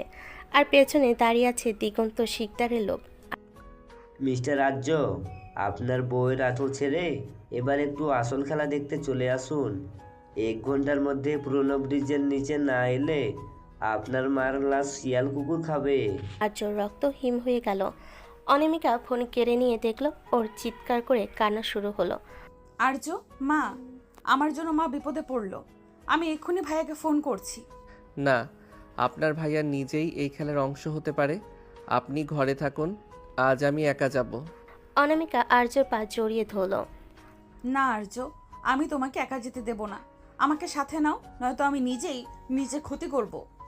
রাতের নিস্তব্ধতা চিরে আর্যর হুঙ্কার শোনা গেল। ও আর্য নয়, ও এখন এক জীবন্ত আগ্নেয়গিরি। কিন্তু অনামিকা ওকে জাপটে ধরল। আর্য, আমাকে ফেলে যেও না। আমি জানি দিগন্ত শিকদার কতটা নীচ। ও তোমাকে মারার জন্য ফাঁদ পেতেছে। আমাকে সাথে চলো। আমাকে আমার পাওয়ার আর পুলিশ ফোর্স ব্যবহার করো। পুলিশ আসার আগেই ওরা মাকে মেরে ফেলবে অনামিকা। আপনার ভাই অর্ণব ওদের সব খবর পৌঁছে দিচ্ছে। আমি কাউকে বিশ্বাস করি না, ছাড়ুন আমাকে। ঠিক আছে, তুমি যদি একা যেতে চাও তবে আমার লাশের উপর দিয়ে যাও। আর যদি আমাকে সাথে নাও তবে আমি কথা দিচ্ছি, আজ আর্যর নতুন বউ নয়, আজ দিগন্ত শিকদার অনামিকা চৌধুরীকে চিনবে। অনামিকার চোখে সেই আগুন দেখে আর্য আর ওকে না করতে পারল না। ও আলমারি থেকে নিজের পুরনো বাইকের চাবি আর একটা ধারালো ছুরি নিয়ে বের হলো। অনামিকা ও স্যুটের উপর একটা জ্যাকেট টেনে নিয়ে আর্যর বাইকের পেছনে গিয়ে বসলো। পুরনো ভাঙ্গা ব্রিজের নিচে চারিদিকে আবছা অন্ধকার। মাঝখানে একটা খুঁটির সাথে আর্যর মা রাজিয়া বেগমকে বেঁধে রাখা হয়েছে। দিগন্ত শিকদার ওখানে সোফায় বসে মদ আর হাসছে। কি রাজিয়া ভাবি, আপনার ছেলে তো বড় লোকের জামাই হয়ে আপনাকে ভুলে গিয়েছে। আজ দেখে আপনার সে সুপুত্র আপনাকে বাঁচাতে আসে কিনা। ঠিক তখনই বাইকের গগন বিদারী শব্দে পুরো এলাকা কেঁপে উঠল। আর্য বাইক থেকে নেমেই পাগলের মতো দৌড়ে আসতে চাইল, কিন্তু চারপাশ থেকে 4-5 জন গুন্ডা ওকে ঘিরে ধরল। দিগন্ত, হিম্মত থাকলে আমার সাথে লড়াই কর। আমার মার গায়ে হাত দিলে তোকে আমি জ্যান্ত কবর দেব। আরে বাহ বাহ, ডেলিভারি বয় তো তেজ অনেক। অর্ণব দেখ তোর জামাইবাবু কি বলছে। অন্ধকার থেকে অর্ণব বেরিয়ে এলো, ওর হাতে একটা পিস্তল। অনামিকা এটা দেখে নিজের জায়গায় থমকে গেল। ও ভাবতেও পারেনি ওর নিজের ভাই এতটা নিচে নামবে।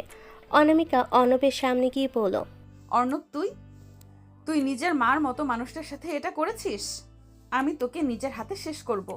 অর্ণব তখন অনামিকার দিকে পিস্তল তাক করলো।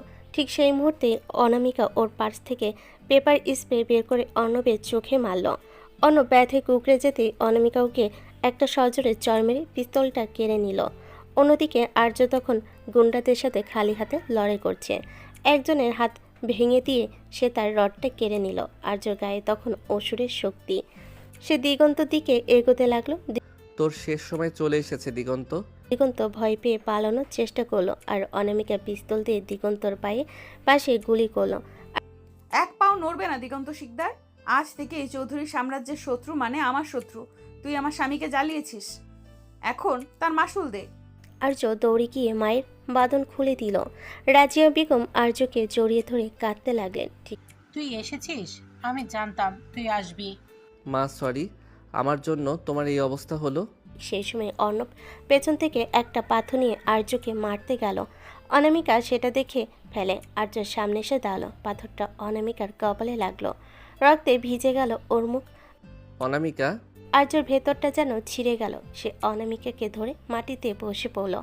আর্য সেই কাঠখোট্টা ভাবটা নিমিশেই ওধাও। সে অনামিকার মুখটা নিজের হাতে নিয়ে পাগলের মতো বলতে লাগলো, কেন করলেন এটা?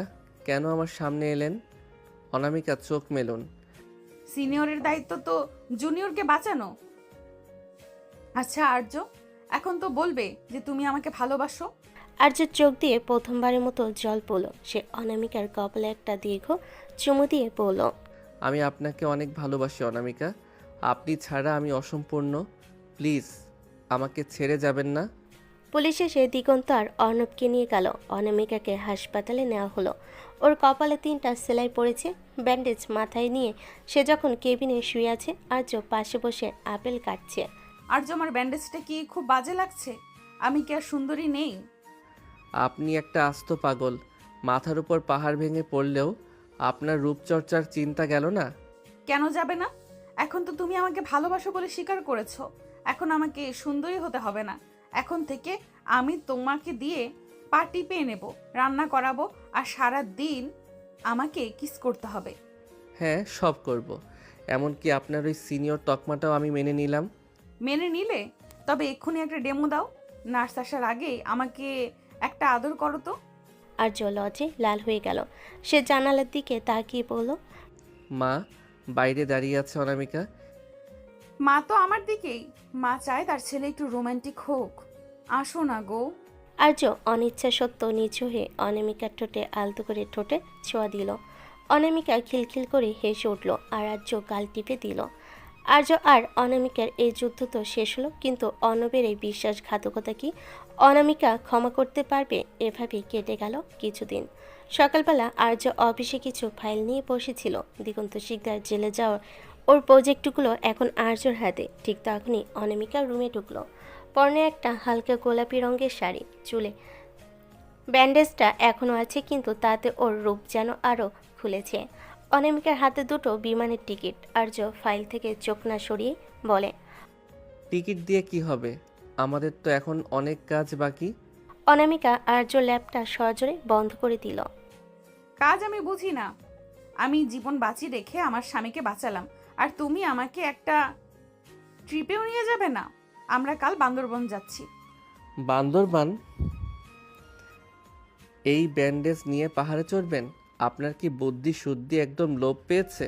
অনামিকা আর্যর কোলের উপর বসে পড়ে, ওর গলায় হাত জড়িয়ে বলে, পাহাড় আমি চড়বো না, তুমি আমাকে কোলে করে চড়াবে। আর শোনো, ওখানে কোনো অফিস নেই, কোনো ল্যাপটপ নেই, শুধু তুমি আর আমি। না বললে কিন্তু আমি এক্ষুনি কপাল থেকে সেলাই খুলে ফেলবো। উফ, আপনি একটা জঘন্য ব্ল্যাকমেইলার। ঠিক আছে, যাচ্ছি।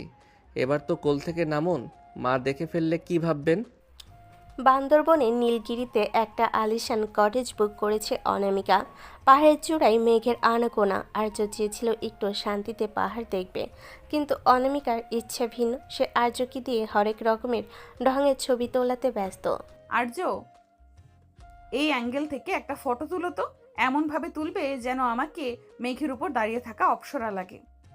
আপনাকে অপসরা না, ডাইনি লাগছে। রোদে আপনার নাক লাল হয়ে গেছে। চলুন ভেতরে যাই। তুমি আমায় ডাইনি বললে? দাঁড়াও, তোমার শাস্তি পাওনা রইল। বলে অনামিকা পাহাড়ের ঢালু রাস্তা দিয়ে দৌড় দিল। আর্য ভয় পেয়ে ওর পেছনে ছুটল। আরে অনামিকা, আপনার কপালে সেলাই, দৌড়াবেন না। দৌড়াতে গিয়ে অনামিকা ঘাসের উপর আছাড় খেয়ে পড়ল। আর্য দৌড়তে গিয়ে ওকে ধরল। অনামিকা ব্যথার ভান করে কান্না শুরু করলো। উফ, আমার মনে হয় পা ভেঙে গেছে, আমি আর হাঁটতে পারবো না। আর্য বাধ্য হয়ে অনামিকাকে পা জকলা করে কটেজ পর্যন্ত নিয়ে এলো। রুমে ঢোকার পর অনামিকা খিলখিল করে হেসে আর্যর গলা জড়িয়ে ধরল।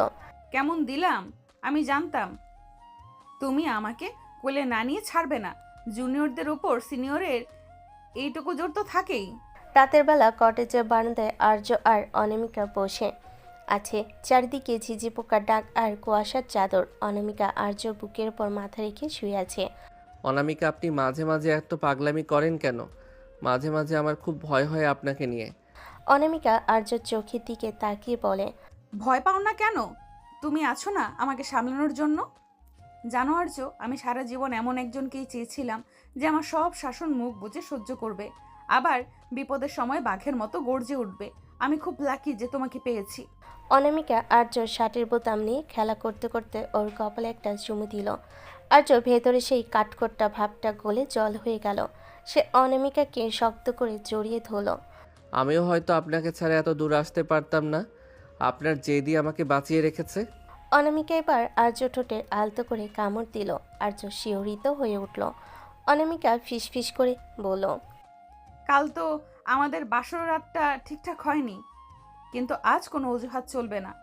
আর্য আর কোনো কথা বলল না। সে অনামিকাকে বিছানায় শুয়ে দিয়ে ওর উপর ঝুঁকে পড়ল। কুয়াশা ঘেরা সে নির্জন পাহাড়ে আর্য আর অনামিকার ভালোবাসা এক অন্য মাত্রায় পৌঁছালো। সিনিয়রের দাপট আর জুনিয়রের তেজ একে অপরের ভেতরে বিলীন হয়ে গেল। তাদের শরীরের উত্তাপে যেন পাহাড়ের শীতলতাও হার মানল।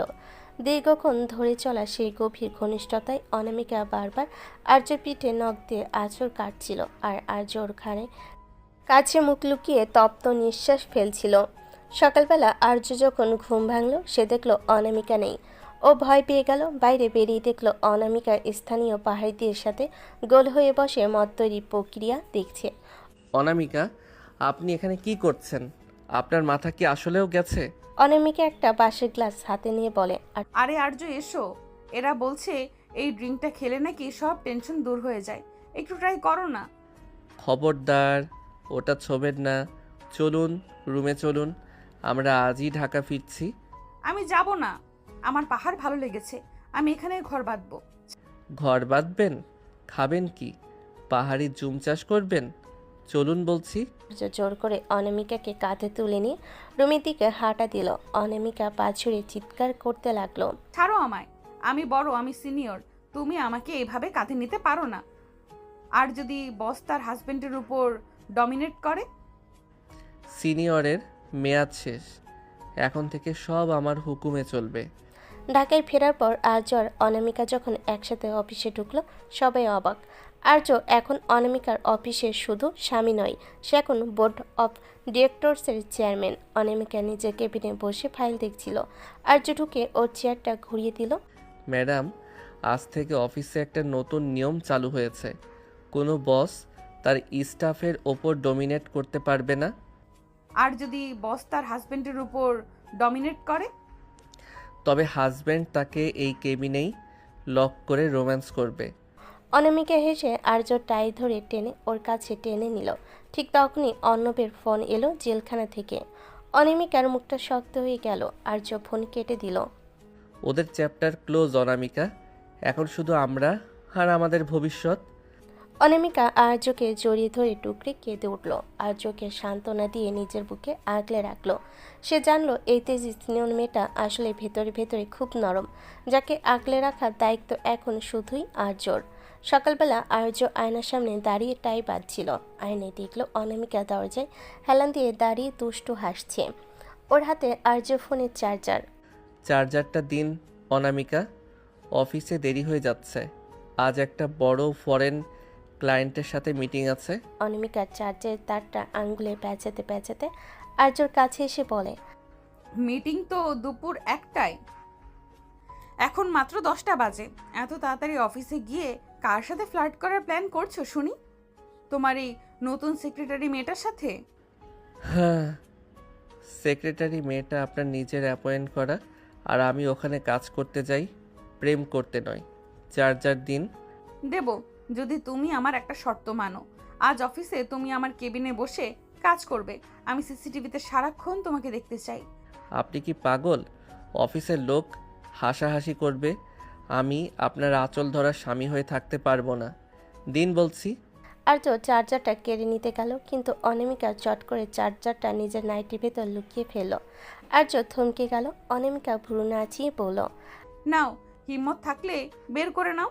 আর্য রাগে আর লজ্জায় লাল হয়ে গেল। সে জানে অনামিকার সাথে তর্কে জেতা অসম্ভব। সে কোনো কথা না বলে ঘর থেকে বেরিয়ে যেতে চাইল। অনামিকা পেছন থেকে জড়িয়ে ধরে খিলখিল করে হেসে উঠল। আরে রাগ করো কেন? তুমি রাগলে তো তোমাকে আরো কিউট লাগে। আচ্ছা যাও, এই নাও তোমার চার্জার, কিন্তু লাঞ্চে আমি যা পাঠাবো তাই খেতে হবে, কোনো বাইরের খাবার চলবে না। দুপুরবেলা আর্য যখন ক্লায়েন্টদের সাথে খুব সিরিয়াস আলোচনা করছে, ঠিক তখনই অফিসের পিয়ন একটা বিশাল বড় টিফিন ক্যারিয়ার নিয়ে ঢুকলো। সাথে একটা চিরকুট। আর্য চিরকুট খুলে দেখলো তাতে বড় বড় অক্ষরে লেখা, সবটুকু খাবে বাবু, না খেলে রাতে ঘরে ঢুকতে দেব না। ইতি তোমার কিউট বস। ক্লায়েন্টরা আর্যর দিকে তাকিয়ে মুচকি হাসছে। আর্যর ইচ্ছে করছিল মাটির নিচে ঢুকে যেতে। সে কোনো মতে মিটিং শেষ করে অনামিকার কেবিনে ঢুকলো। অনামিকা, এসব কি? অফিসের পিয়নের সামনে আপনি ওসব চিরকুট লেখেন কেন? আমার মান সম্মান বলে কিছু রাখলেন না? অনামিকা চেয়ারে পা তুলে বসে আপেল খেতে খেতে বলে, সম্মান দিয়ে কি হবে, পেট ভরাটাই আসল। আর শোনো, আজ রাত্রে আমাদের বাড়িতে একটা ছোট্ট পার্টি আছে। আমি একটা থিম ড্রেস চুজ করেছি, আমরা দুজনে ম্যাচিং করে পরবো। আমি কোনো থিম ড্রেস পরবো না, আমি সিম্পল শার্ট প্যান্ট পরবো। অনামিকা দাঁড়িয়ে আর্যর টাই ধরে টেনে নিজের মুখের কাছে এনে বলে, তুমি কি ভুলে গেছো আমি তোমার সিনিয়র? সিনিয়রের হুকুম অমান্য করার শাস্তি জানো তো? সারা রাত বারান্দায় দাঁড়িয়ে থাকতে হবে। রাতের পার্টিতে অনামিকা আর্যকে জোর করে একটা রাজকীয় মেরুন কালারের শেরওয়ানি পরালো আর নিজে পরলো একই রঙের ভারী কাজের লেহেঙ্গা। পার্টিতে সবাই ওদের জুটির প্রশংসা করছে, কিন্তু অনামিকার নজর সারাক্ষণ আর্যর দিকে। আর্য কোনো মেয়ের সাথে কথা বলে অনামিকা সেখানে গিয়ে হাজির হয়। পার্টির এক কোণে আর্যর এক পুরনো বান্ধবী রিয়ার সাথে দেখা হলো। রিয়া আর্যর হাত ধরে কথা বলছিল। দূর থেকে অনামিকার চোখ দিয়ে যেন সেই আগুন বের হতে লাগলো। সে সোজা সেখানে গিয়ে আর্যর হাত নিজের হাতের ভেতর পুরে নিল। হাই রিয়া। আর্যর কথা বলা শেষ হলে ওকে একটু আমাদের কাছে দেবে? আসলে ওর বউ হিসাবে আমার ডিমান্ড একটু বেশি, তো তাই ওকে এক মুহূর্ত চোখের আড়াল করতে পারি না। রিয়া অপ্রস্তুত হয়ে চলে গেল। আর্যর আগে গজগজ করতে করতে বলল, আপনি খুব বেশি করছেন অনামিকা, ও আমার জাস্ট ফ্রেন্ড ছিল। ফ্রেন্ডের হাত ধরার দরকার কি? হাত ধরার জন্য তো আমি আছি। চলো ডান্স ফ্লোরে চলো। আর্যকে একরকম টেনে হিঁচড়ে ডান্স ফ্লোরে নিয়ে গেল অনামিকা। রোমান্টিক মিউজিকের তালে অনামিকা আর্য বুকের উপর লেপ্টে রইল। আর্যর রাগটা ধীরে ধীরে কমতে লাগলো। অনামিকার গায়ে সেই চেনা সুগন্ধ আর চোখের মায়ে আর্য আবার হার মানল। পার্টি শেষ হওয়ার পর অনামিকা আর্যকে নিয়ে রুমে ঢুকলো। আর্য খুব ক্লান্ত ছিল। সে সোফায় বসতে চাইল, কিন্তু অনামিকা দরজা লক করে দিয়ে চাবিটা ডয়ারে ফেলে দিল। আজ তুমি অনেক মেয়েদের সাথে হেসে হেসে কথা বলেছ, তার শাস্তি তো পাওনা রইল। শাস্তি মানে? আমি তো কোনো অপরাধ করিনি। অপরাধ করেছো, আমার অনুমতি ছাড়া অন্য মেয়ের দিকে তাকিয়েছো। এখন পেনাল্টি হিসেবে তোমাকে আমাকে খুশি করতে হবে। অনামিকা আর্যর শেরওয়ানির বোতামগুলো এক একে খুলতে শুরু করলো। আর্যর হার্টবিট বেড়ে গেল। সে অনামিকাকে জড়িয়ে ধরল।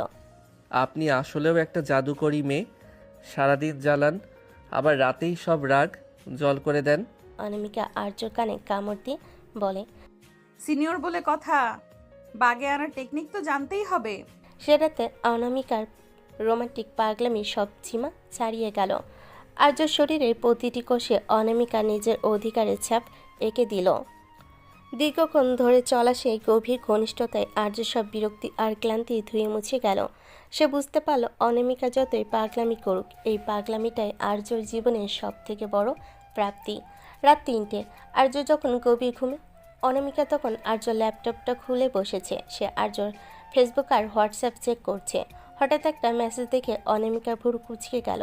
মেসেজটা আর্যর মায়ের এক পুরনো বান্ধবীর ছেলের কাছ থেকে এসেছে। তাতে লেখা, আর্য, তোমার বাবার সেই হারানো হুইলটা আমি খুঁজে পেয়েছি। কাল বিকালে ক্যাফেতে দেখা করো। অনামিকা ল্যাপটপ বন্ধ করে আর্যর ঘুমন্ত মুখের দিকে তাকালো। সে মনে মনে ভাবল, আর্যকে এই ঝামেলার মধ্যে আমি একলা যেতে দেব না। সিনিয়রের গোয়েন্দাগিরি এবার আবার শুরু হবে। সকালবেলা আর্য ঘুম থেকে উঠে দেখল অনামিকা বিছানেই নেই। সাধারণত অনামিকা বেলা পর্যন্ত ঘুমায়, কিন্তু আজ সে আগেভাগে উঠে তৈরি। আর্য বাথরুমে যাওয়ার জন্য পা বাড়াতে দেখল দরজার উপর একটা বড় পোস্টার লাগানো। আজকের দিনে স্বামীর জন্য 5টি নিয়ম। 1. ব্রেকফাস্টে নিজের হাতে আমাকে খাইয়ে দিতে হবে। 2. আমার জন্য নীল রঙের একটা শাড়ি পছন্দ করে দিতে হবে। সারাদিন অন্তত 10 বার আমাকে আই লাভ ইউ বলতে হবে। 4. কোনো বাইরের কল ধরা যাবে না। 5. রাতে বাড়ি ফেরার সময় আমার প্রিয় চকলেট ডাবা কেক আনতে হবে। আর্য হো হো করে হেসে উঠল। সে বুঝল অনামিকা তাকে ব্যস্ত রাখতে চাইছে, যাতে সে ওই ক্যাফেতে একা যেতে না পারে। আর্য অনামিকাকে পেছন থেকে জড়িয়ে ধরে। আপনার এই নিয়মগুলো তো বেশ কঠিন অনামিকা আপু, বিশেষ করে ওই চকলেট কেকের বিষয়টা। অনামিকা ঘুরে আর্য নাকে নিজের নাক ঘষে। কঠিন না হলে সিনিয়রের শাসন হবে কি করে? আর শোনো, আজ বিকেলে আমার সাথে একটু শপিংয়ে যেতে হবে, কোনো বাহানা চলবে না। আর্য মনে মনে ভাবল, বিকেলে তো আমার ওই ক্যাফেতে যাওয়ার কথা। অনামিকা নিশ্চয়ই কিছু টের পেয়েছে। রাজি হওয়ার ভান করে অনামিকাকে আদর করে ব্রেকফাস্ট টেবিলে নিয়ে এলো। ব্রেকফাস্টে অনামিকা আর্যকে দিয়ে ডিম পোজ আর স্যান্ডউইচ বানিয়ে নিল। আর্য যখন লোকমা তুলে অনামিকার মুখে দিচ্ছিল, অনামিকা দুষ্টামি করে আর্যর আঙ্গুলে কামড় দিল। আহ, আপনি কি মানুষ না রাক্ষসী? আঙুলটাই তো খেয়ে নিতেন। রাক্ষসী তো, তোমার মতো মিষ্টি জামাই পেলে যে কেউ কামড়ে দেবে। আচ্ছা আর্য, তুমি কি আজ বিকেলে কোথাও যাবে? আর্য একটু থতমত খেয়ে যায়। না তো, কেন? আপনি তো শপিংয়ের কথা বললেনই। মিথ্যে বলা শিখেছো আমার কাছে? দাঁড়াও বাছা, মজা দেখাচ্ছি। বিকাল 4টে আর্য কোনো মতে অনামিকাকে একটা পার্লারে বসিয়ে রেখে চলল সেই ক্যাফেতে। সে জানতো না অনামিকা পার্লারের পেছনে দরজা দিয়ে বেরিয়ে অলরেডি একটা বোরকা পরে ক্যাফেতে হাজির। আর্য ক্যাফেতে বসে তার বাবার বন্ধুর ছেলে আকাশের জন্য অপেক্ষা করছে। আকাশ আসতেই একটা খাম বের করে আর্যর হাতে দিল। আর্য, এই উইলে তোমার বাবার সম্পত্তির সব হিসাব আছে, এমনকি তোমার সেই হারানো পৈতৃক ভিটার দলিলও এর ভিতরে। ঠিক সেই সময় পাশের টেবিল থেকে এক বোরকা পরা মহিলা হুট করে উঠে এসে আর্যর কান ধরল। আর্য তো আকাশ থেকে বলল, অনামিকা বোরকার নেকাব সরিয়ে দেয়। ধরা খেয়ে গেছেন মিস্টার হাজবেন্ড? আমাকে পার্লারে বসিয়ে এখানে লুকিয়ে অন্য পুরুষের সাথে গোপন বৈঠক? আমার পারমিশন ছাড়া দলিল নিচ্ছ কেন? অনামিকা, আপনি এখানে এই বেশে? আপনি কি আমাকে স্পাই করছেন? ভাবি তো বেশ স্মার্ট আর্য, তোকে তো এক মুহূর্তের জন্য ছাড়ছে না। আপনি চুপ করুন। আর আর্য, চলো বাসায়। সিনিয়রের চোখ ফাঁকি দেওয়ার অত সহজ না। বাসায় ফেরার পর আর্য আর অনামিকার সাথে একচোট ঝগড়া হলো। আর্য মেজাজ খারাপ হলো। অনামিকা তাকে বিশ্বাস করেনি।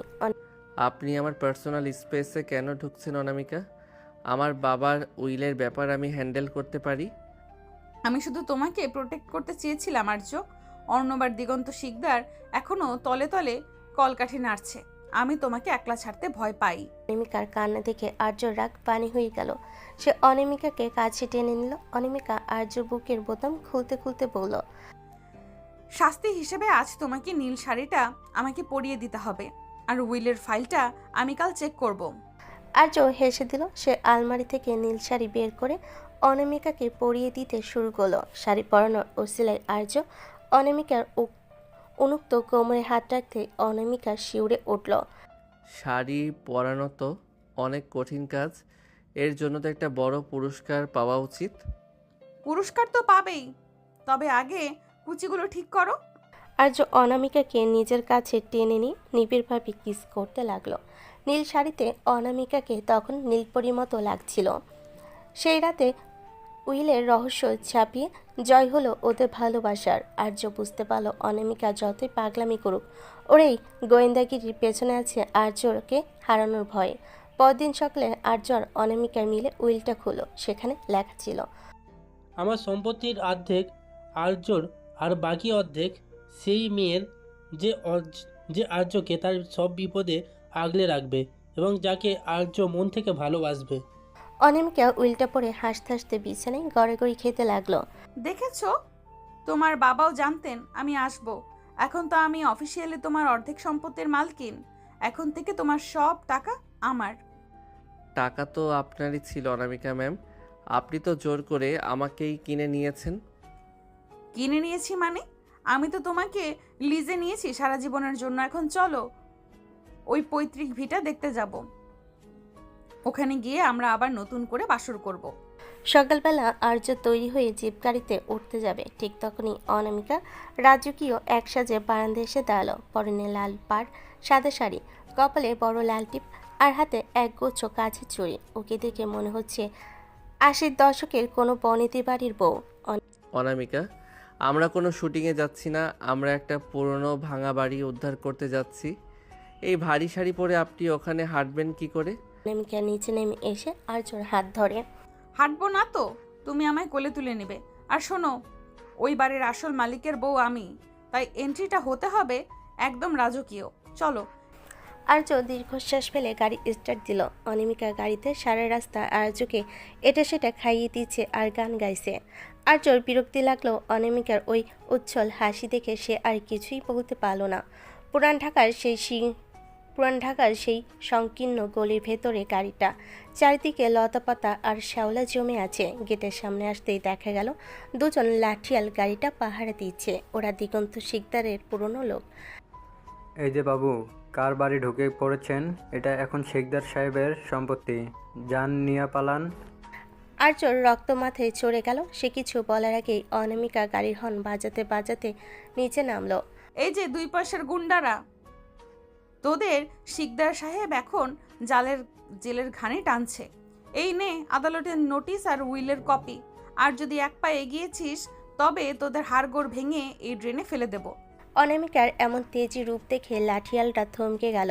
আর্য লাঠিয়ালদের কলা ধরে একপাশে সরিয়ে দিয়ে গেটের তালা ভেঙে ভেতরে ঢুকলো। অনামিকা পেছনে পেছনে এসে বলল, বাড়িটা তো বেশ বড় আর্য, কিন্তু চারদিকে যা ধুলো, আমার তো সর্দি হয়ে যাবে।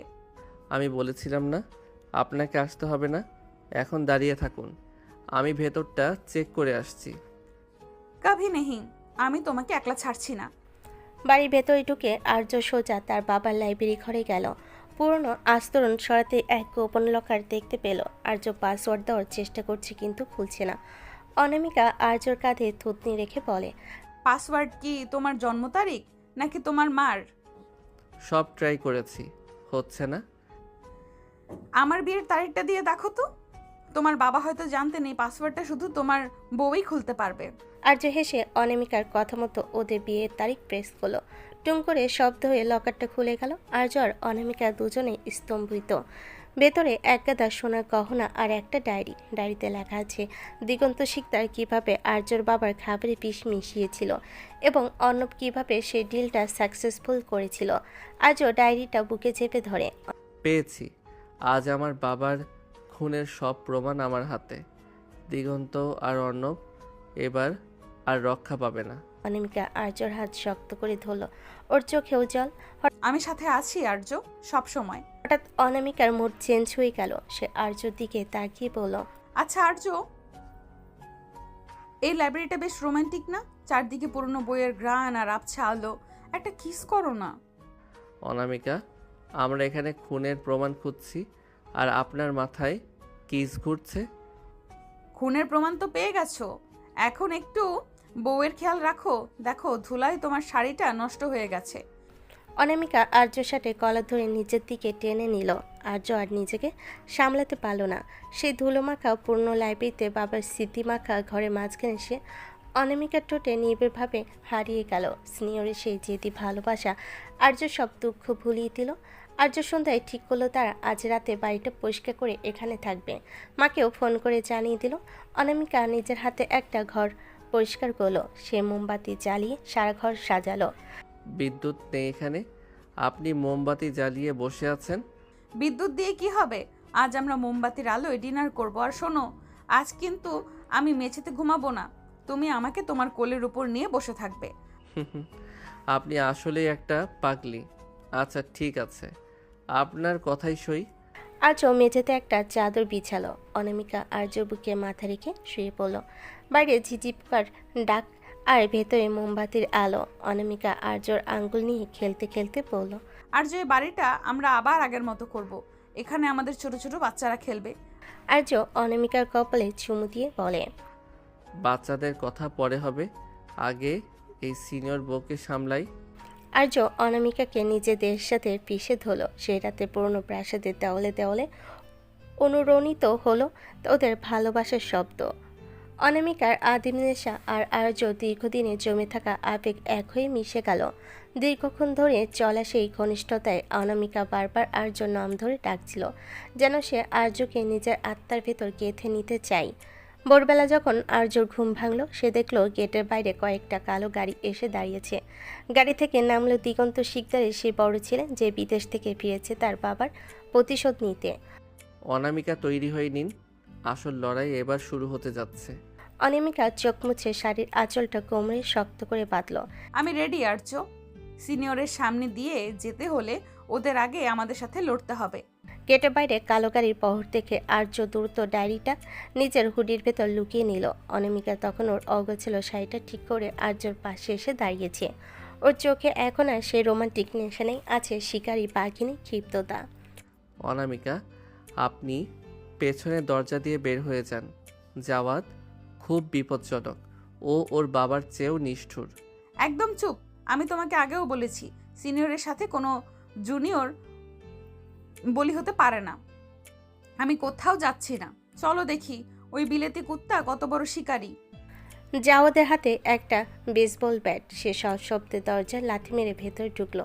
পেছনে তার 1 ডজন সশস্ত্র গুন্ডা। বাহ, চমৎকার রোমান্টিক জায়গা তো বেছে নিয়েছো আর্য। তা বাবা, ডায়েরিটা কি আজ বাসর রাতের গল্প হিসেবে পড়বে বলে ঠিক করেছো?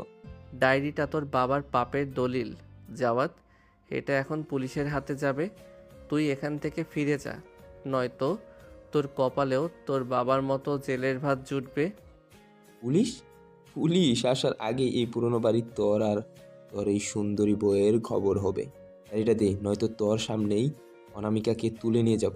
জাওয়াদের এই নোংরা কথা শুনে আর্য রক্ত মাথায় চড়ে গেল, কিন্তু আর্য কিছু করার আগেই অনামিকার সামনে এগিয়ে গেল। অনামিকা হুট করে ওর শাড়ির আঁচলটা কোমরে এক পাক দিয়ে ভালো করে খুঁট দিয়ে বাঁধল। তারপর হাতের কাছে চুড়িগুলো ঝনঝন করে ভেঙে ফেল। এই যে লন্ডনী বাদর, তোমার সাহস তো কম না। আমার সামনে দাঁড়িয়ে আমার হাজবেন্ডকে থ্রেট দিচ্ছ আর আমাকে তুলে দিবি? আয় দেখি তোর কত জোর। অনামিকা হুট করে লাইব্রেরি কোণ থেকে একটা পুরনো পিতলের ফুলদানি তুলে জাওদের দিকে ছুঁড়ে মারল। জাওদ মাথা সরিয়ে নিল। ফুলদানিটা তার এক গন্ডার নাকে লাগলো। অনামিকা, আপনি এটা কি করলেন? দাঁড়িয়ে থাকো না আর্য, মার শুরু করো। আমি ডান দিক সামলাচ্ছি, তুমি বাম দিক। আর্য আর দেরি করলো না, সে একটা কাঠের চেয়ার ভেঙে জাওদের গুন্ডাদের উপর ঝাঁপিয়ে পড়ল। আর্যর খুশি আর লাথিতে গুন্ডারা ধরাশায়ী হতে শুরু করলো। অন্যদিকে অনামিকা কোনো অংশে কম নয়। সে লঙ্কার গুঁড়ো, যা সে সবসময় ব্যাগে রাখে, বের করে জাওদের চোখে স্প্রে করে দিল। জাওদ চোখ চেপে ধরে চিৎকার করে। আহ, আমার চোখ! শয়তান মেয়ে, তোকে আমি ছাড়বো না। ছাড়বি না মানে? আগে চোখে পানি দে, তারপর কথা বলিস। অনামিকা একটা পুরনো ভারী হারিকেন দিয়ে জাওদের পিঠে সজোরে আঘাত করলো। জাওদ মাটিতে পড়ে কুঁকড়ে গেল। পুরো ঘর তখন রণক্ষেত্রে পরিণত হয়েছে। আর্য শেষ গুন্ডাটাকে জানালার কাছ দিয়ে বাইরে ফেলে দিয়ে হাঁপাতে হাঁপাতে অনামিকার কাছে এলো। অনামিকার কপালে ঘাম, শাড়ির এক পাশ ছিঁড়ে গেছে, কিন্তু ওর মুখে জয়ের হাসি। আর্য অনামিকাকে জড়িয়ে ধরে। আপনি তো আসলেও রণচণ্ডী। আমি তো জানতাম আপনি শুধু বকবক করতে পারেন। বকবক তো করি, তবে দরকারে মানুষের হাড়ও চিবাই। এখন ওই জাওয়াদকে বেঁধে ফেলো। আর্য জাওদকে দড়ি দিয়ে চেয়ারের সাথে বাঁধল। ঠিক তখন পুলিশের সাইরেন শোনা গেল।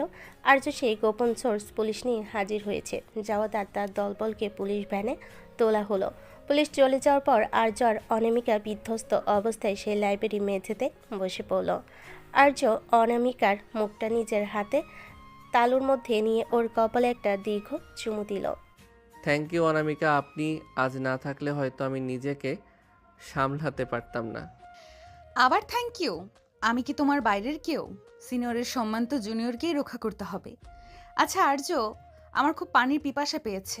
আর্য উঠে পানি আনতে যাচ্ছিল, কিন্তু অনামিকা ওর হাত টেনে আবারও নিচে বসিয়ে দিল। পানির চেয়েও বড় একটা ডিমান্ড আছে।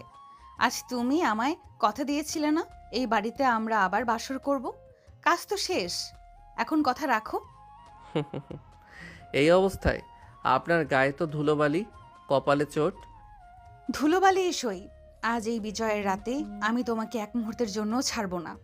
আর্য অনামিকাকে কোলে তুলে নিয়ে সে পরিষ্কার করা রুমটাতে এলো। মোমবাতিগুলো তখনও জ্বলছিল। আর্য অনামিকাকে বিছানায় শুয়ে দিয়ে ওর ভেজা চুলে ঘ্রাণ নিল। অনামিকা আর্য শার্টের বোতাম খুলতে খুলতে বলল, আর্য, এখন থেকে এই বাড়িটা হবে আমাদের ভালোবাসার দুর্গ। এখানে কেউ আমাদেরকে ডিস্টার্ব করতে পারবে না। আর্য অনামিকার ঠোঁট জোড়া নিজে দখলে নিয়ে নিল। সেই রাতে ঝগড়া, মারামারি আর প্রতিশোধের সব তিক্ততা ধুয়ে মুছে গেল ওদের উষ্ণ মিলনে। অনামিকা আর্যর পিঠের উপর নখ দিয়ে গভীর আঁচড় কাটছিল, আর আর্যর উন্মুক্ত ঘাড়ে নিজের অস্তিত্বের ছাপ এঁকে দিচ্ছিল। দীর্ঘক্ষণ ধরে চলা সেই গভীর ঘনিষ্ঠতায় অনামিকা বারবার ফিসফিস করে বলছিল, তুমি শুধু আমার আর্য, চিরকালের জন্য শুধু আমার। পরদিন সকালে সূর্য যখন উঠল, আর্য দেখল অনামিকা শান্ত শান্তিতে ওর বুকে মাথা রেখে ঘুমাচ্ছে। আর্য মনে মনে ভাবল, এই সিনিয়র মেয়েটা আমার জীবনটাকে নরক বানাতে চেয়েছিল, কিন্তু ওই এখন আমার স্বর্গ। আর্যর অনামিকার জীবনে এখন সব ঝামেলা শেষ, কিন্তু অনামিকার মাথায় তখন নতুন ভূত চাপে। তখন শান্তি মানে এক কাল্পনিক শব্দ। আর্যর পৈতৃক ভিটা উদ্ধারের পর ওরা এখন ঢাকায় নিজেদের প্রাসাদে ফিরেছে। আর্য ভেবেছিল এবার হয়তো একটু শান্তিতে ব্যবসায় মন দিতে পারবে, কিন্তু অনামিকা তো সিনিয়র শিক্ষিক, আর অত সহজে আর্যকে কাজে মন দিতে দেয়। সকালবেলা আর্য ঘুম থেকে উঠে দেখলো ওর সব দামি দামি স্যুট আর শার্ট আলমারি থেকে গায়েব। সেখানে রাখা আছে অদ্ভুত সব ঢিলেঢালা সুতির পাঞ্জাবি আর পায়জামা। অনামিকা, আমার স্যুটগুলো কোথায়? আজ জাপানিজ ক্লায়েন্টদের সাথে আমার মিটিং। আপনি কি পাগল হয়ে গেছেন? অনামিকা হাতে একটা করলার জুসের গ্লাস নিয়ে রুমে ঢুকে। পাগল হব কেন? আমি রিসার্চ করে দেখেছি টাই স্যুট পরলে মানুষের মেজাজ খিটখিটে থাকে। আজ থেকে তুমি এই পাঞ্জাবি পরে অফিসে যাবে। আর হ্যাঁ, সকালের নাস্তায় পরোটা কাবাব ক্যান্সেল। এই যে তোমার অমৃত তিতা করলার জুস। করলার জুস? আমি এটা কোনোদিন খাবো না। আপনি নিজে খেয়ে দেখুন ওটা কতটা বিষাক্ত। সিনিয়রের হুকুম। আজ থেকে তোমার হেলথ আমি কন্ট্রোল করব। তুমি দিন দিন খুব ফর্সা আর কিউট হয়ে যাচ্ছ। বাইরের মেয়েরা নজর দেয়। তিতা খেলে গায়ের রং একটু চাপা হবে, তখন আমার টেনশন কমবে। হে আল্লাহ, নজর লাগার ভয়ে কেউ স্বামীকে তিতা খাওয়ায়? অনামিকা, আপনি দিন দিন মেন্টাল হয়ে যাচ্ছেন। দুপুরবেলা অনামিকা হুট করে অফিসে হাজির। আর্যর কেবিনে দেখলো আর্যর সেক্রেটারির জন্য ওর জন্য কফি নিয়ে এসেছে। অনামিকা চিল্লানি শুরু করলো। এই যে মিস, কফি নিয়ে আসছো কেন? জানো না আর্যর ক্যাফেন নিষেধ? যাও এক গ্লাস ডাবের পানি নিয়ে আসো। আর আর্য, চলো আজ আমরা লাঞ্চ বাইরে করব না, আমি তোমার জন্য নিজ হাতে রান্না করে এনেছি। আর্য ভয়ে ঢোক গেল, কারণ অনামিকা জীবনে কোনোদিন ডিম ভাজিও ঠিকমতো করেনি। টিফিন ক্যারিয়ার খুলতে দেখা গেল গোটা গোটা আস্ত আলু আর কাঁচামরিচ দিয়ে একটা তরকারি, যা দেখতে অনেকটা মহাপোলাওয়ের মতো। অনামিকা, এটা কি? আলুগুলো তো সেদ্ধই হয়নি। অনামিকা চামচ দিয়ে আর্যর মুখে জোর করে ঢুকিয়ে দিল। কাঁচা সবজিতে ভিটামিন বেশি, চিবিয়ে খাও, তোমার হাড় শক্ত হবে।